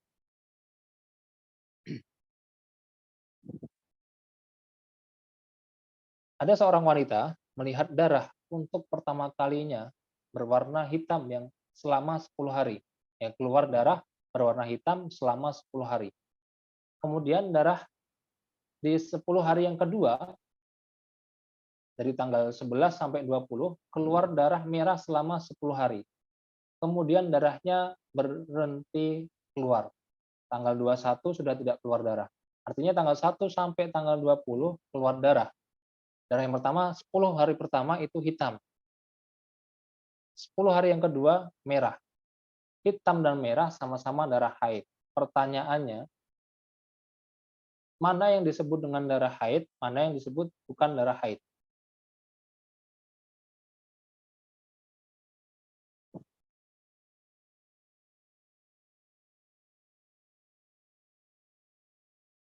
Satu sampai 15 haid. Terus 16 sampai 20 istihadah. Oke, yang lain. 5 hari terakhir bukan haid. Ini sama dengan yang tadi. Yang lain. Alasannya kenapa? Sama dengan yang lain jawabannya. Perhatikan. Mubtada'ah mumayyizah. Mumayyizah tadi apa? Bisa membedakan darah yang kuat dan lemah. Hitam itu yang kuat, lemah itu yang hitam itu yang kuat, merah itu yang lemah, berarti kan? Paham ya? Kalau antara darah hitam dengan darah merah, mana yang kuat? Hitam. Yang merah itu lemah. Kalau antara merah dengan coklat, mana yang kuat? Coklat, Ustaz. Merah dengan coklat, mana yang kuat? Merah. Merah. Coklatnya lemah. Sekarang antara hitam dengan coklat, mana yang kuat? Hitam. Hitam. Antara keruh dengan kuning, mana yang kuat? Keruh dengan kuning. Kuning. Oke, berarti paham. Kalau sudah paham urutannya tadi, yang paling kuat hitam, yang kedua merah, yang ketiga coklat, yang keempat kuning, yang kelima keruh. Semua darah ini darah haid, tapi ada tingkatannya dari sisi kekuatan dan lemahnya. Nah, orang yang baru pertama kali haid, lalu ternyata keluar darahnya itu sampai 20 hari. Maka yang dihukum, dan kalau dia mumayyizah bisa membedakan sifat darah yang kuat dan lemah, maka patokannya adalah dengan tamyiznya tadi itu. Yang kuat itulah haid, yang lemah itulah istihadah. Berarti 10 hari pertama yang berwarna hitam itu haid. 10 hari yang kedua karena darahnya lemah atau sifat darahnya itu lemah, maka dia bukan lagi haid. Hanya berlaku kalau kan totalnya 20 hari. 20 hari itu kan sudah melebihi dari durasi haid. Artinya 5 hari itu sudah dipastikan bukan haid. 5 hari dipastikan bukan haid. Oke. Tapi 5 hari sebelumnya, apakah itu haid atau tidak? Nah, itu kalau dia mumayyizah, maka dia bukan haid. Tapi istihadah. Karena dia mumayyizah. Gitu ya. Bisa difahami ya? Oke. Selanjutnya, contoh kasus yang kedua.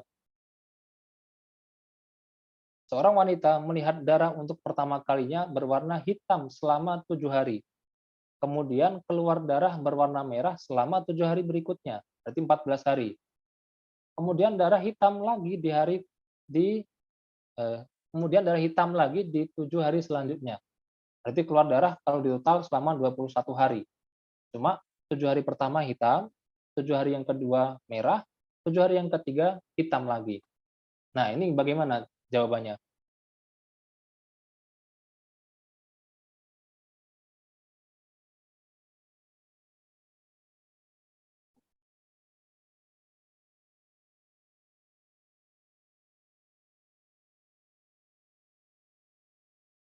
Ingat-ingat, maksimal haid 15 hari. Kalau sudah lebih dari 15 hari, dipastikan bukan haid. Tapi kalau belum sampai 15 hari, masih di jangka atau rentang waktu 15 hari, berarti itu masih dalam wilayahnya haid. Nah, sekarang pertanyaan yang kedua. Itu gimana jawabannya?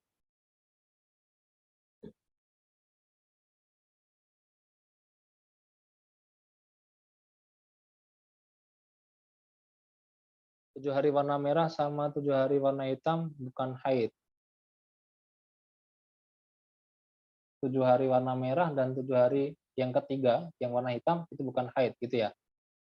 Ya, betul.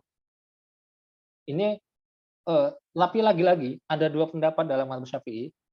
7 hari pertama dan kedua, itu masih haid, ada yang gitu. Tapi kita pakai yang 7 hari pertama itu haid.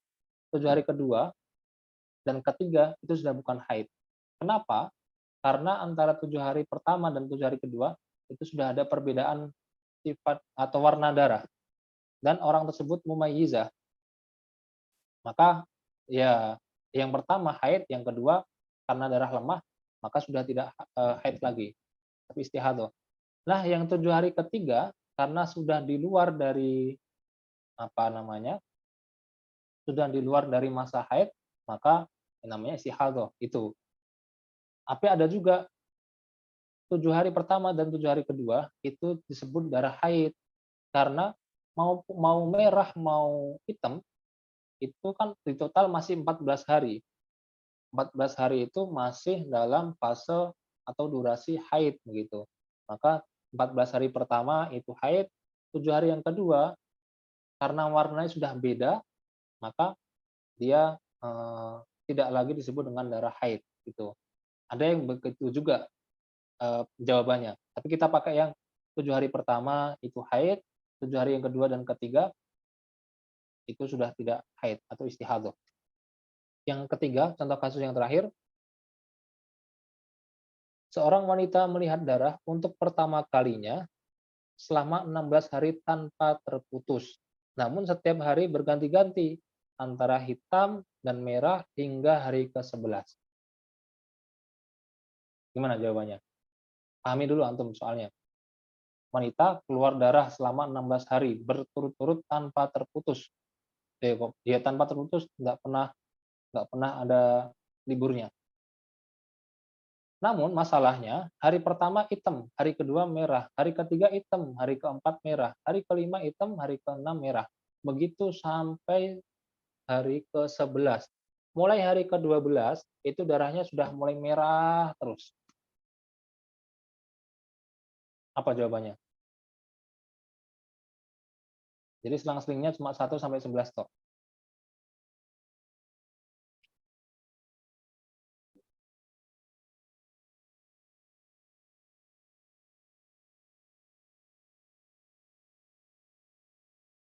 Kenapa istihadah?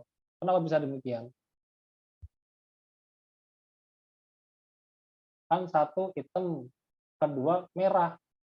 Itu sudah apa namanya? Beda, mumayyizah. Satu hitam itu kuat, duanya lemah.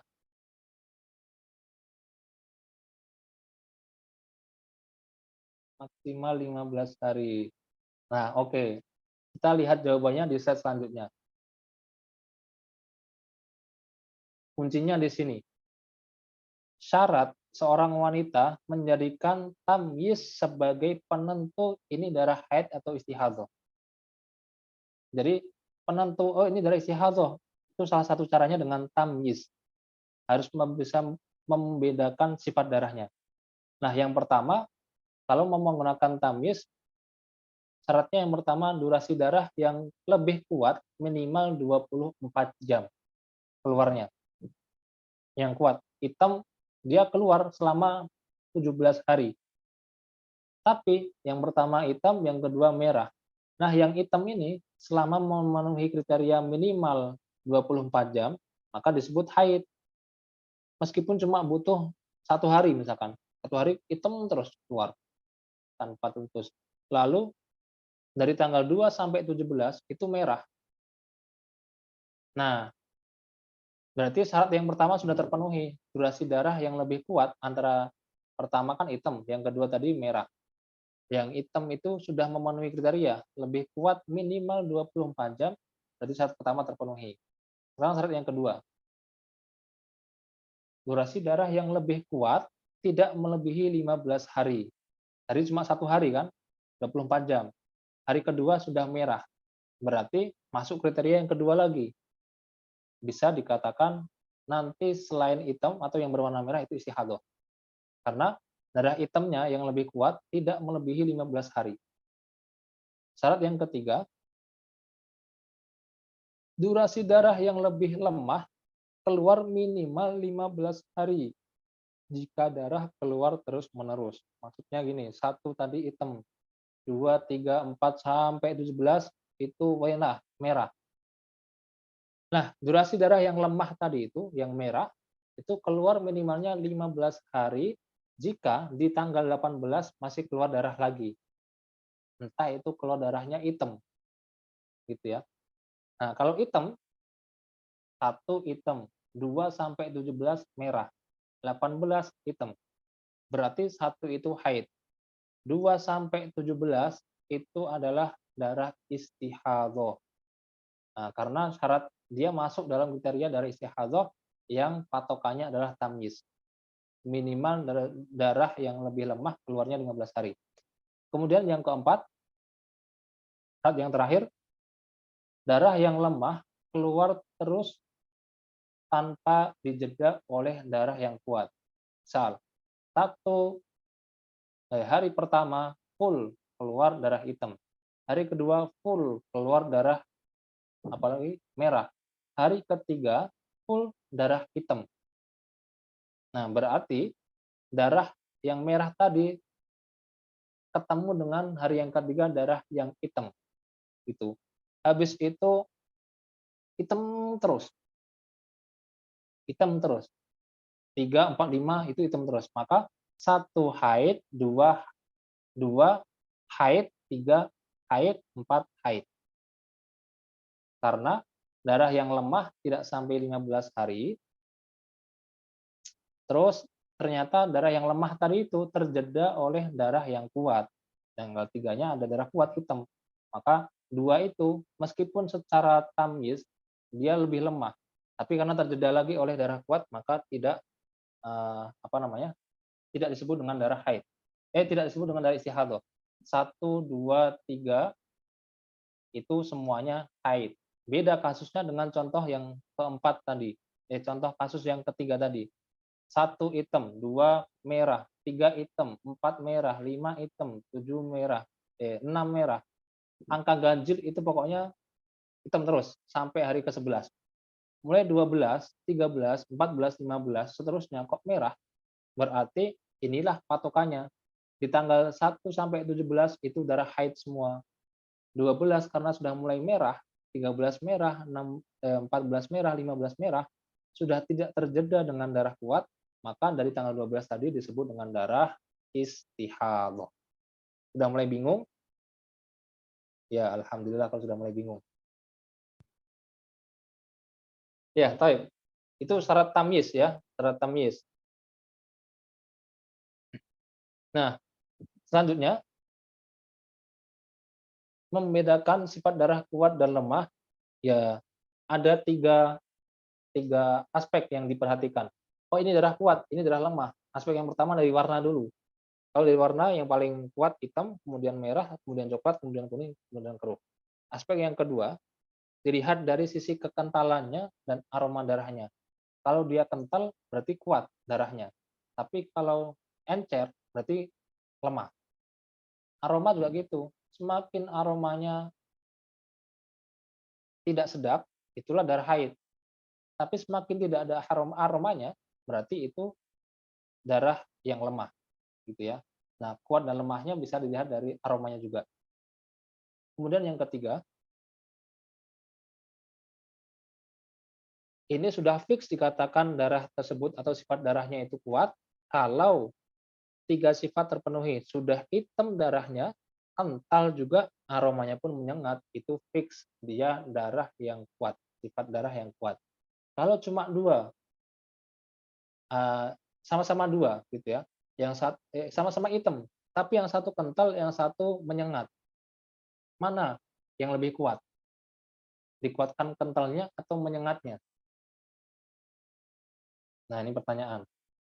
Kalau 3 aspek terpenuhi, berarti fix itu darah yang kuat. Tapi kalau kedua, yang satu hitam dan kental, tapi yang satunya hitam dan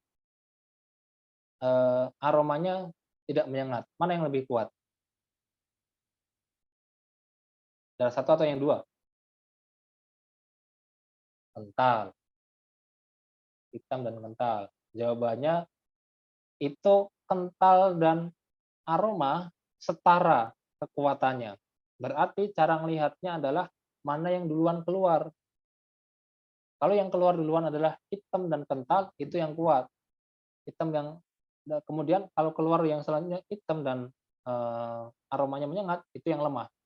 Tapi kalau yang pertama keluar itu adalah hitam dan aromanya yang menyengat, kemudian yang kedua yang keluar hitam dan kental, berarti yang kuat yang hitam dan aroma, sedangkan yang lemah hitam dan kental. Paham ya? Karena kental dan aroma ini satu levelnya sama, kekuatannya sama. Kita dilihat mana yang duluan keluar gitu aja. Nah, itu yang kita untuk melihat mana darah yang kuat dan yang lemah. Selanjutnya, kita bahas satu lagi, istilah mutahayyirah mutlaqah. Orang yang lupa. Nah, mutahayyirah mutlaqah itu pengertiannya adalah kondisi seorang wanita yang lupa dengan kebiasaan haidnya karena lalai lah, karena dia tidak peduli dengan haidnya, lalu karena sakit lama sampai dia terlupa, kemudian karena gila. Nah, lupanya itu terkait dengan siklus waktu ataupun durasi, serta tidak bisa membedakan sifat-sifat darah yang keluar, maka dia dinamakan mutahayyirah mutlaqah. Nah, orang yang seperti ini, status fikihnya adalah mutahayyirah mutlaqah, maka tidak semua larangan itu tidak semua larangan haid terlarang bagi dia. Gitu ya. Tidak semua larangan haid terlarang bagi orang yang mutahayyirah mutlaqah. Maka dia harus bersikap hati-hati. Bagaimana wujud dari sikap hati-hatinya? Nah, itu coba di slide, klik. Bentar, kita bahas yang terlarang untuk haid dulu. Ada sholat, ada apa lagi? Ada puasa, ada lagi, terus sampai bawah. Tawaf, satu lagi. Dah. Nah, ini kan yang terlarang bagi wanita haid. Tapi kalau bagi mutahayyirah mutlaqah, dia itu mengeluarkan darah, tapi dia lupa dengan kebiasaan haidnya. Siklusnya dia lupa, durasi haidnya dia lupa, maka dia mutahayyirah mutlaqah, dia harus hati-hati. Yang warnanya hijau, dia harus lakukan, yang warnanya merah, dia tidak boleh melakukan. Bagi wanita yang mutahayyirah mutlaqah. Artinya adalah sholatnya tetap terkena kewajiban sholat. Dihukumi dia sebagai orang yang istihadhah atau mustahadhah istilah bahasa Arabnya. Orang istihadhah, mutahayyirah mutlaqah, ketika kaitannya dengan sholat, maka dia seakan-akan orang yang istihadhah. Begitu juga dengan puasa, begitu juga dengan tawaf, begitu juga dengan bersuci niat ibadah mengangkat hadas. Namun, ketika urusannya adalah menyentuh dan membawa mushaf, maka dia itu dihukumi orang yang haid. Seakan-akan dia haid. Maka karena orang haid itu tidak boleh menyentuh, tidak boleh membawa mushaf, orang yang mutahayyirah mutlaqah juga tidak boleh menyentuh dan tidak boleh membawa mushaf. Begitu juga melafadzkan Al-Qur'an, orang yang sedang mutahayyirah mutlaqah, dia tidak boleh melafadzkan Al-Qur'an kecuali hanya dalam sholatnya saja. Itu pun hanya bacaan Al-Fatihah saja. Karena dia sholat harus dikerjakan. Tapi di antara rukun sholat, itu ada yang menjadi kewajiban dia yang harus dilakukan, yaitu membaca surat Al-Fatihah. Maka Al-Fatihah tetap dibaca sebagai syarat atau sebagai rukun sholat. Tapi surat-surat yang setelah Al-Fatihah itu tidak boleh dibaca. karena terlarang bagi orang yang mutahayyirah mutlaqah. Oke, yang selanjutnya masuk dan berdiam diri di masjid itu juga terlarang bagi orang yang mutahayyirah mutlaqah karena dia dihukumi seakan-akan dia orang yang haid. Kemudian jima itu juga sama. Tidak boleh orang yang mutahayyirah mutlaqah itu dia melakukan jima karena ada kemungkinan dia istihadzah, ada kemungkinan dia haid. Cuma masalahnya karena dia nggak tahu adat kebiasaan haidnya itu berapa lama, siklus haidnya itu berapa lama, dia itu lupa sama sekali, maka ya sudah, untuk urusan jima dia dihukumi orang yang haid, tapi urusan sholat dia dihukumi orang yang istihadhah. Nah, kalau diceraikan itu termasuk orang yang dihukumi seakan-akan dia istihadhah, maka wanita yang mutahayyirah mutlaqah boleh untuk diceraikan suaminya selama memenuhi syarat. Tidak boleh, kan ada syaratnya, wanita itu nggak boleh diceraikan ketika dalam keadaan haid, ataupun wanita tidak boleh diceraikan dalam keadaan suci, yang dimana pada saat suci tersebut terjadi hubungan jima. Gitu, nggak boleh suami menceraikan ketika di masa sucinya perempuan, suami melakukan hubungan jima dengan istrinya, maka nggak boleh dijatuhkan talak gitu. Beda kasusnya nanti kalau khulu. Khulu itu seorang wanita minta kepada suaminya, hei suamiku, tolong ceraikan aku. Nanti aku bayar sekian, aku tebus sekian. Itu namanya khulu. Kalau yang meminta wanita untuk diceraikan dan laki-laki menyetujuinya, boleh. Laki-laki menjatuhkan khulunya, mentalak istrinya, meskipun di waktu ketika si istri dalam keadaan suci dan dalam keadaan digauli. Nah ini nanti apa namanya itu pembahasannya kalau udah di fikih nikah. Fikih nikah saya sangat menyayangkan fikih nikah yang dibahas biasanya ya hanya motivasi tentang nikah, kemudian ya tentang motivasi begitu, tapi fikih nikah itu sangat-sangat perlu dipahami, tapi ternyata tidak banyak dikaji. Nah, nanti jangan sampai antum seperti itu. Motivasi nikah harus dipelajari, tapi fikih nikah jangan sampai diabaikan, harus dipelajari juga tentang fikih nikah. Baik. Selanjutnya, terakhir, ini kunci saja. Tadi kan kategori orang istihadzah itu ada sampai 7 gitu ya. Ada yang istilahnya apa tadi? Mubtada'ah mumayyizah, kemudian mubtada'ah ghair mumayyizah dan seterusnya, ada 7. Kalau saya bahas satu persatu, itu saya yakin antum bingung. Kalau antum kepikiran mungkin malah nggak bisa tidur nanti. Nah, saya nggak mau antum nggak bisa tidur gara-gara saya.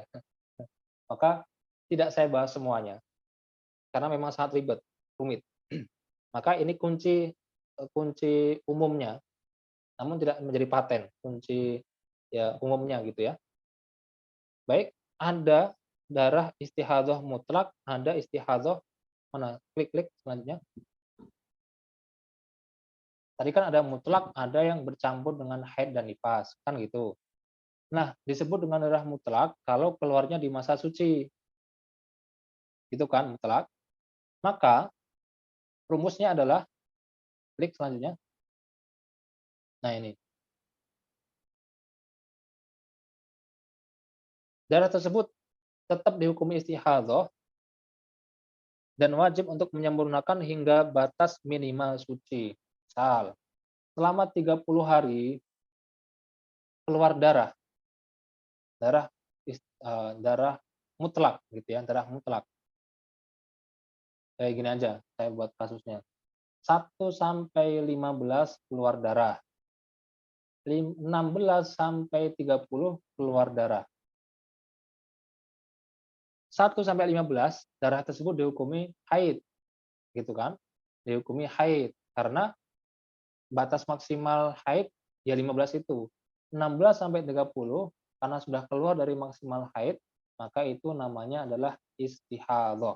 Darah istihadzah. Darah istihadzah itu dikaitkan dengan minimal suci, karena minimal suci itu adalah 15 hari, maka dikatakan keluar dari istihadzah ya minimal harus 15 hari. Nanti tanggal 31 atau hari ke-31 kok keluar darah lagi, maka 16 sampai 30 itu istihadhah, tanggal 31-nya bisa jadi namanya adalah haid gitu.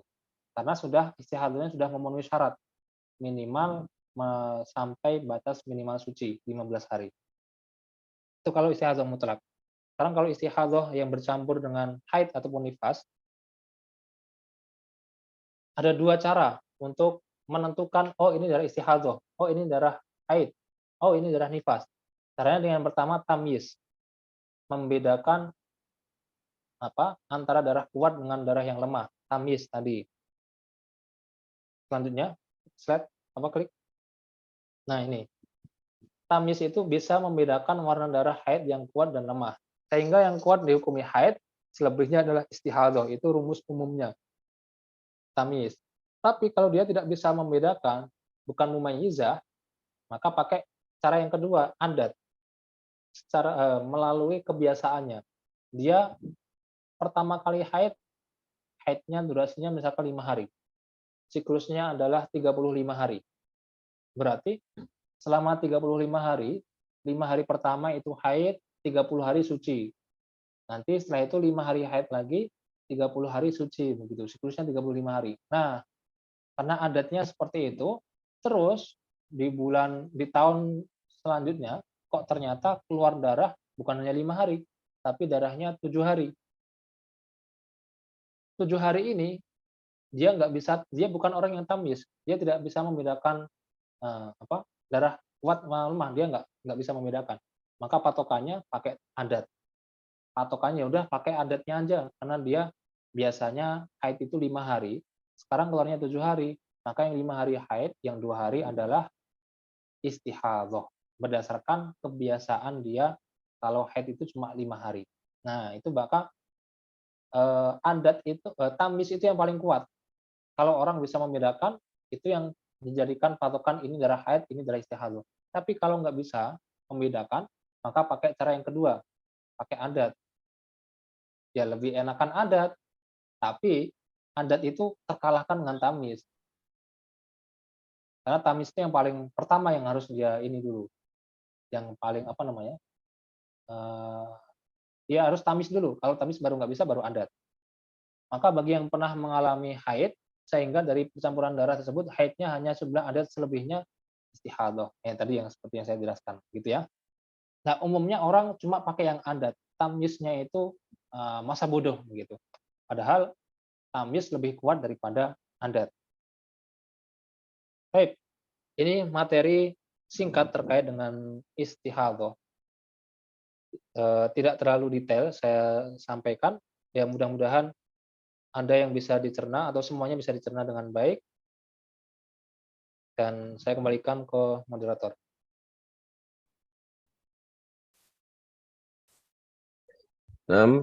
Jazakallah khair Ustadz Syafri yang sudah memberikan materi. Semoga kita semua dapat mencernanya. Saya kayaknya harus nge-review yang sebelum-sebelumnya Ustadz, karena kemarin saya ketinggalan yang dari head kalau nggak salah. Jadi saya butuh nge-review dulu nih. Nah Ustadz, mungkin sebelum kita masuk ke sesi tanya jawab, mungkin kita dokumentasi dulu Ustadz untuk kajian malam hari ini. Ya. Buat Bro dan Usis sekalian yang mau ikut berfoto ya, silakan nyalakan kameranya on cam dulu, karena nanti kita mau ambil dokumentasi terlebih dahulu buat hari ini. Oke, silahkan hostnya Delicia mungkin bisa bantu untuk mengambil dokumentasi.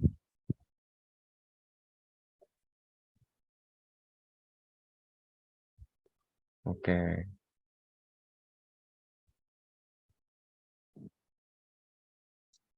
Senyum 1, 2, 3, 3, 2, 1. Oke. Sudah, Mas hostnya Delicia? Wis. Oke. Terima kasih udah dokumentasi. Dan kita mungkin sebelum lanjut, oke, sudah ada pertanyaan. Silahkan ditampilkan pertanyaannya yang sudah dipilih.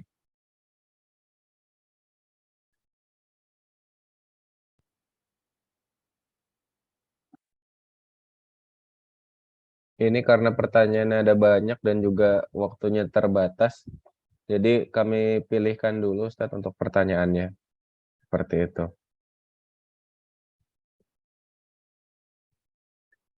Ini sudah ada satu pertanyaan masuk Ustadz. Sebelum sholat, saat dicek tidak ada darah istihadah, tapi saat sholat terasa ada dan setelah sholat selesai dicek dan ada. Ini bagaimana statusnya Ustadz? Tafadhol Ustadz. Baik. Mulai keluar dari istihadahnya ketika dia sholat. Jadi sebelumnya ya tidak pernah istihadah misalkan gitu ya. Ya, Tidak pernah istihadah. Lalu pas sholat dia merasa ada yang keluar. Pas dicek setelah sholat, tuh ternyata keluar darah. Dan itu istihadah. Kita tahu itu namanya istihadah.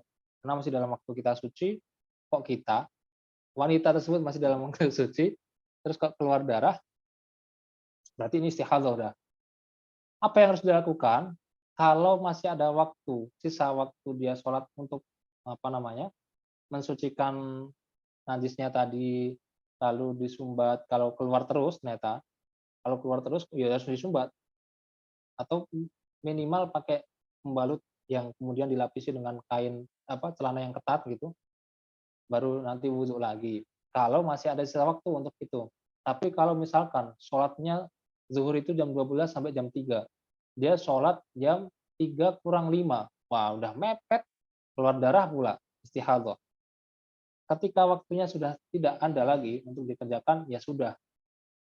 Tapi kalau masih ada waktu, masih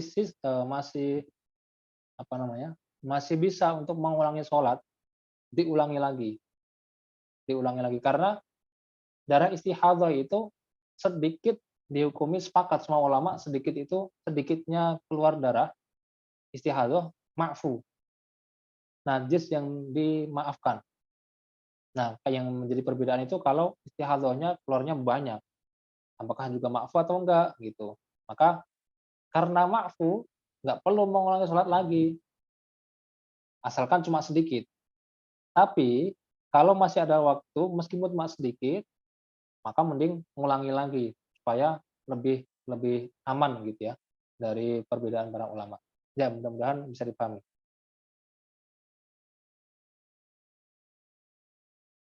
Jazakallahu khair Ustadz untuk jawabannya. Apakah ada pertanyaan lagi nih dari Ahbro Uksis kalian yang sudah dipilih? Kak Mimin, masih ada? Sudah, oke, sudah habis. Nah, Ustadz, karena keterbatasan waktu, mohon maaf buat Ahbro Uksis kalian, pertanyaannya belum bisa ditanyakan. Namun, insya Allah, mungkin kalau ada kesempatan di lain, bisa ditanyakan kembali. Dan yang sudah bertanya, terima kasih karena walaupun belum terjawab, tapi bertanya itu merupakan kesungguh-sungguhan dalam menuntut ilmu, insya Allah terhitung lebih serius dan bersungguh-sungguh seperti itu. Nah, Ustadz, untuk penutup mungkin dari Ustadz ada closing statement Ustadz. Dan izin minta tolong untuk dipimpin doa penutupnya Ustadz. Jazakallahu khair Ustadz.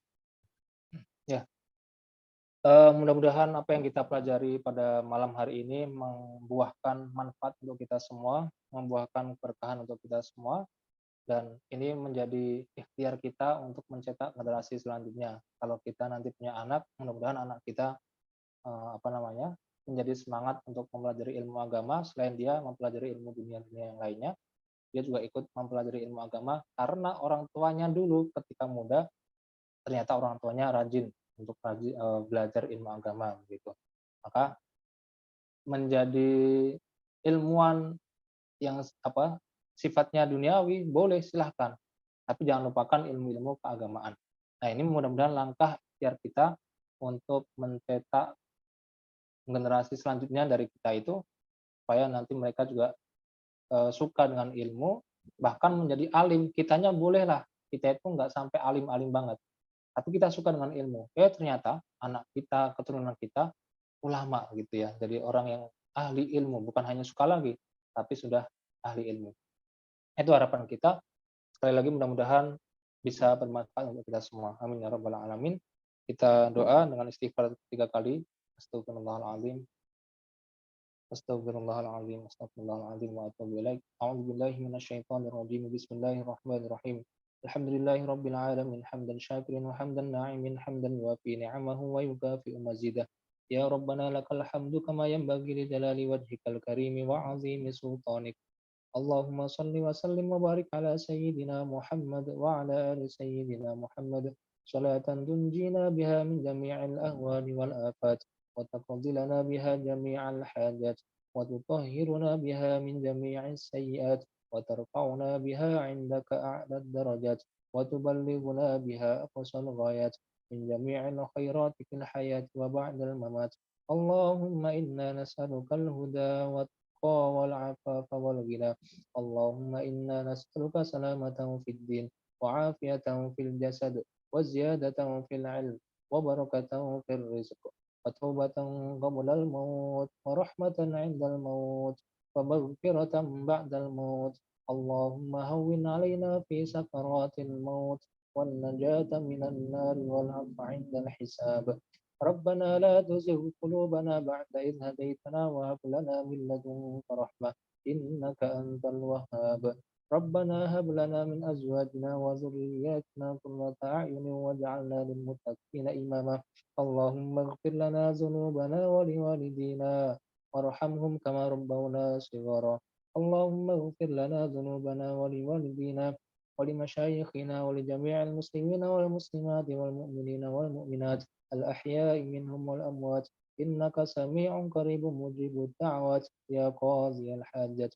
اللهم لا تدع لنا في مجلسنا هذا ذنبا إلا غفرته ولا هما إلا فرجته ولا دينا إلا قضيته ولا مريضا إلا شفيته ولا عسيرا إلا يسرته ولا ضالا إلا هديته ولا حاجة من حوائج الدنيا والآخرة هي لك رضا ولنا فيها صلاح إلا قضيتها يا أرحم الراحمين. ربنا ظلمنا أنفسنا وإن لم تغفر لنا وترحمنا لنكونن من الخاسرين.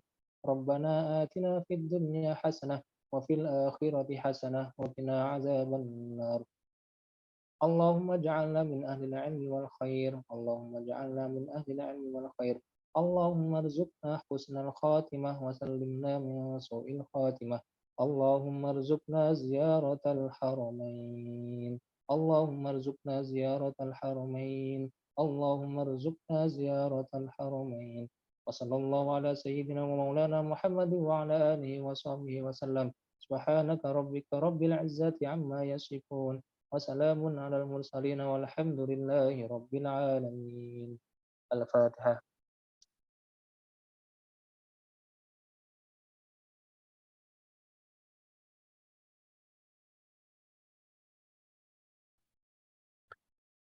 Alhamdulillahirrahmanirrahim, semuanya sudah kita lalui dan inilah akhir dari rangkaian kajian series online Delisya, Dialog Lepas Isya. Jazakallahu khair Ustadz Syafri yang sudah membersamai dan memberikan materi. Semoga diberikan balasan berlipat dari Allah Subhanahu wa taala. Amin. Semoga Ustadz juga sehat-sehat selalu dan insya Allah mungkin kesempatan berikutnya ini lagi Ustadz, membersamai lagi Ustadz. Amin. Izin Ustadz, untuk berikutnya kita akan ada pengumuman tentang lomba resum. Kalau Ustadz ingin meninggalkan Zoom terlebih dahulu, dipersilakan Ustadz. Baik.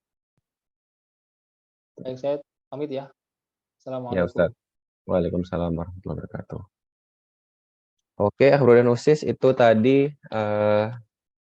main course-nya, kajian series online tentang kupas tuntas nifas dan istihadoh part 2, dan ini kita karena sudah memasuki bab ke-7 terakhir dari series Toharoh, kita akan ada pengumuman sedikit tentang lomba resum Delisya dari Kak Dewi ya.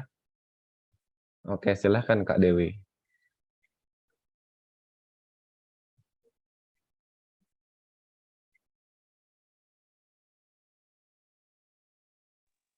Ini aku yang infoin apa Kak Putra? Tadi Kak Dewi, silakan Kak. Sekalian aja ya. Jadi untuk rules lombanya, pertama, peserta membuat rangkuman semenarik mungkin dengan salah satu babnya. Jadi bab taharo kan ada 7 ya. Jadi pilih antara 1 bersih belum tentu suci, terus 2 serba-serbi najis, hadas dan istinja, terus 3 wudumu penentu ibadahmu, 4 kupas tuntas mandi janabah dan tayamum, terus fikih seputar haid, dan 6 kupas tuntas haid dan istihadah. Terus habis itu untuk pilih salah satu subbabnya, terus rangkum diposting di feed IG masing-masing dengan cover feed yang tim sediakan sebagai pemilihan subbab. Jadi nanti ada cover feed. Nah ini untuk rules-nya bakal di-share di IG. Untuk link Google Drive-nya akan diinfo. Terus yang ketiga, caption postingan berisi kesan dan pesan selama mengikuti Delisha. Terus tag teman kalian sebanyak-banyaknya untuk ikut kajian Delisha dan masukin hashtag Rasum Delisha. Keempat, follow IG Yis, Al-Azhar, dan media partner. Ada Yis Al-Azhar, Pemburu Kajian, Ngajiu, dan JPRMI DKI. Terus untuk hadiah lombanya, untuk yang resminya paling menarik dan akan mendapatkan masing-masing GoPay 100.000 untuk 2 pemenang. Gitu.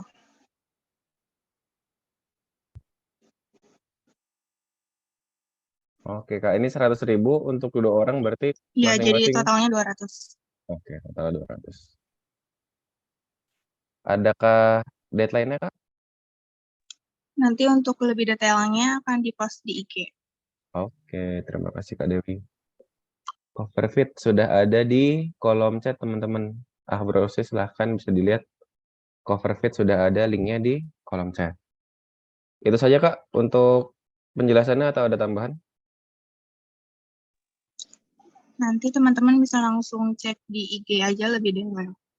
Oke, nanti buat teman-teman yang belum tahu atau masih bingung, stay tune terus di Instagram @yisalazhar. Nanti siapa tahu ada, bukan siapa tahu ya, nanti ada infonya lanjutnya di situ, seperti itu.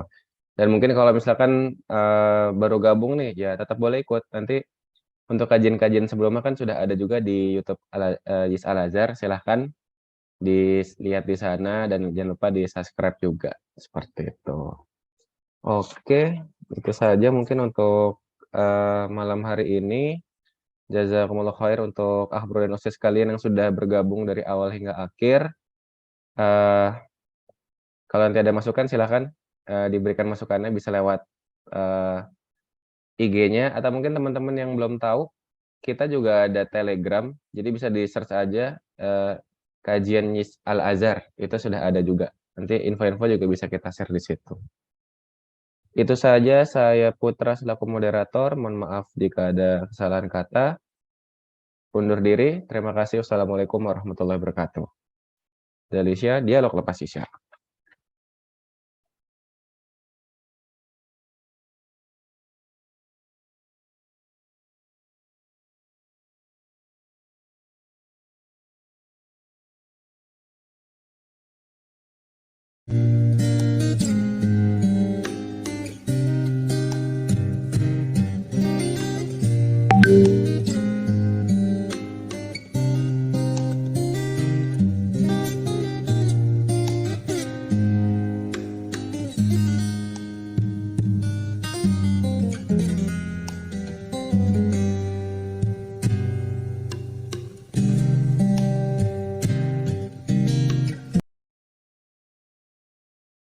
Recording stopped.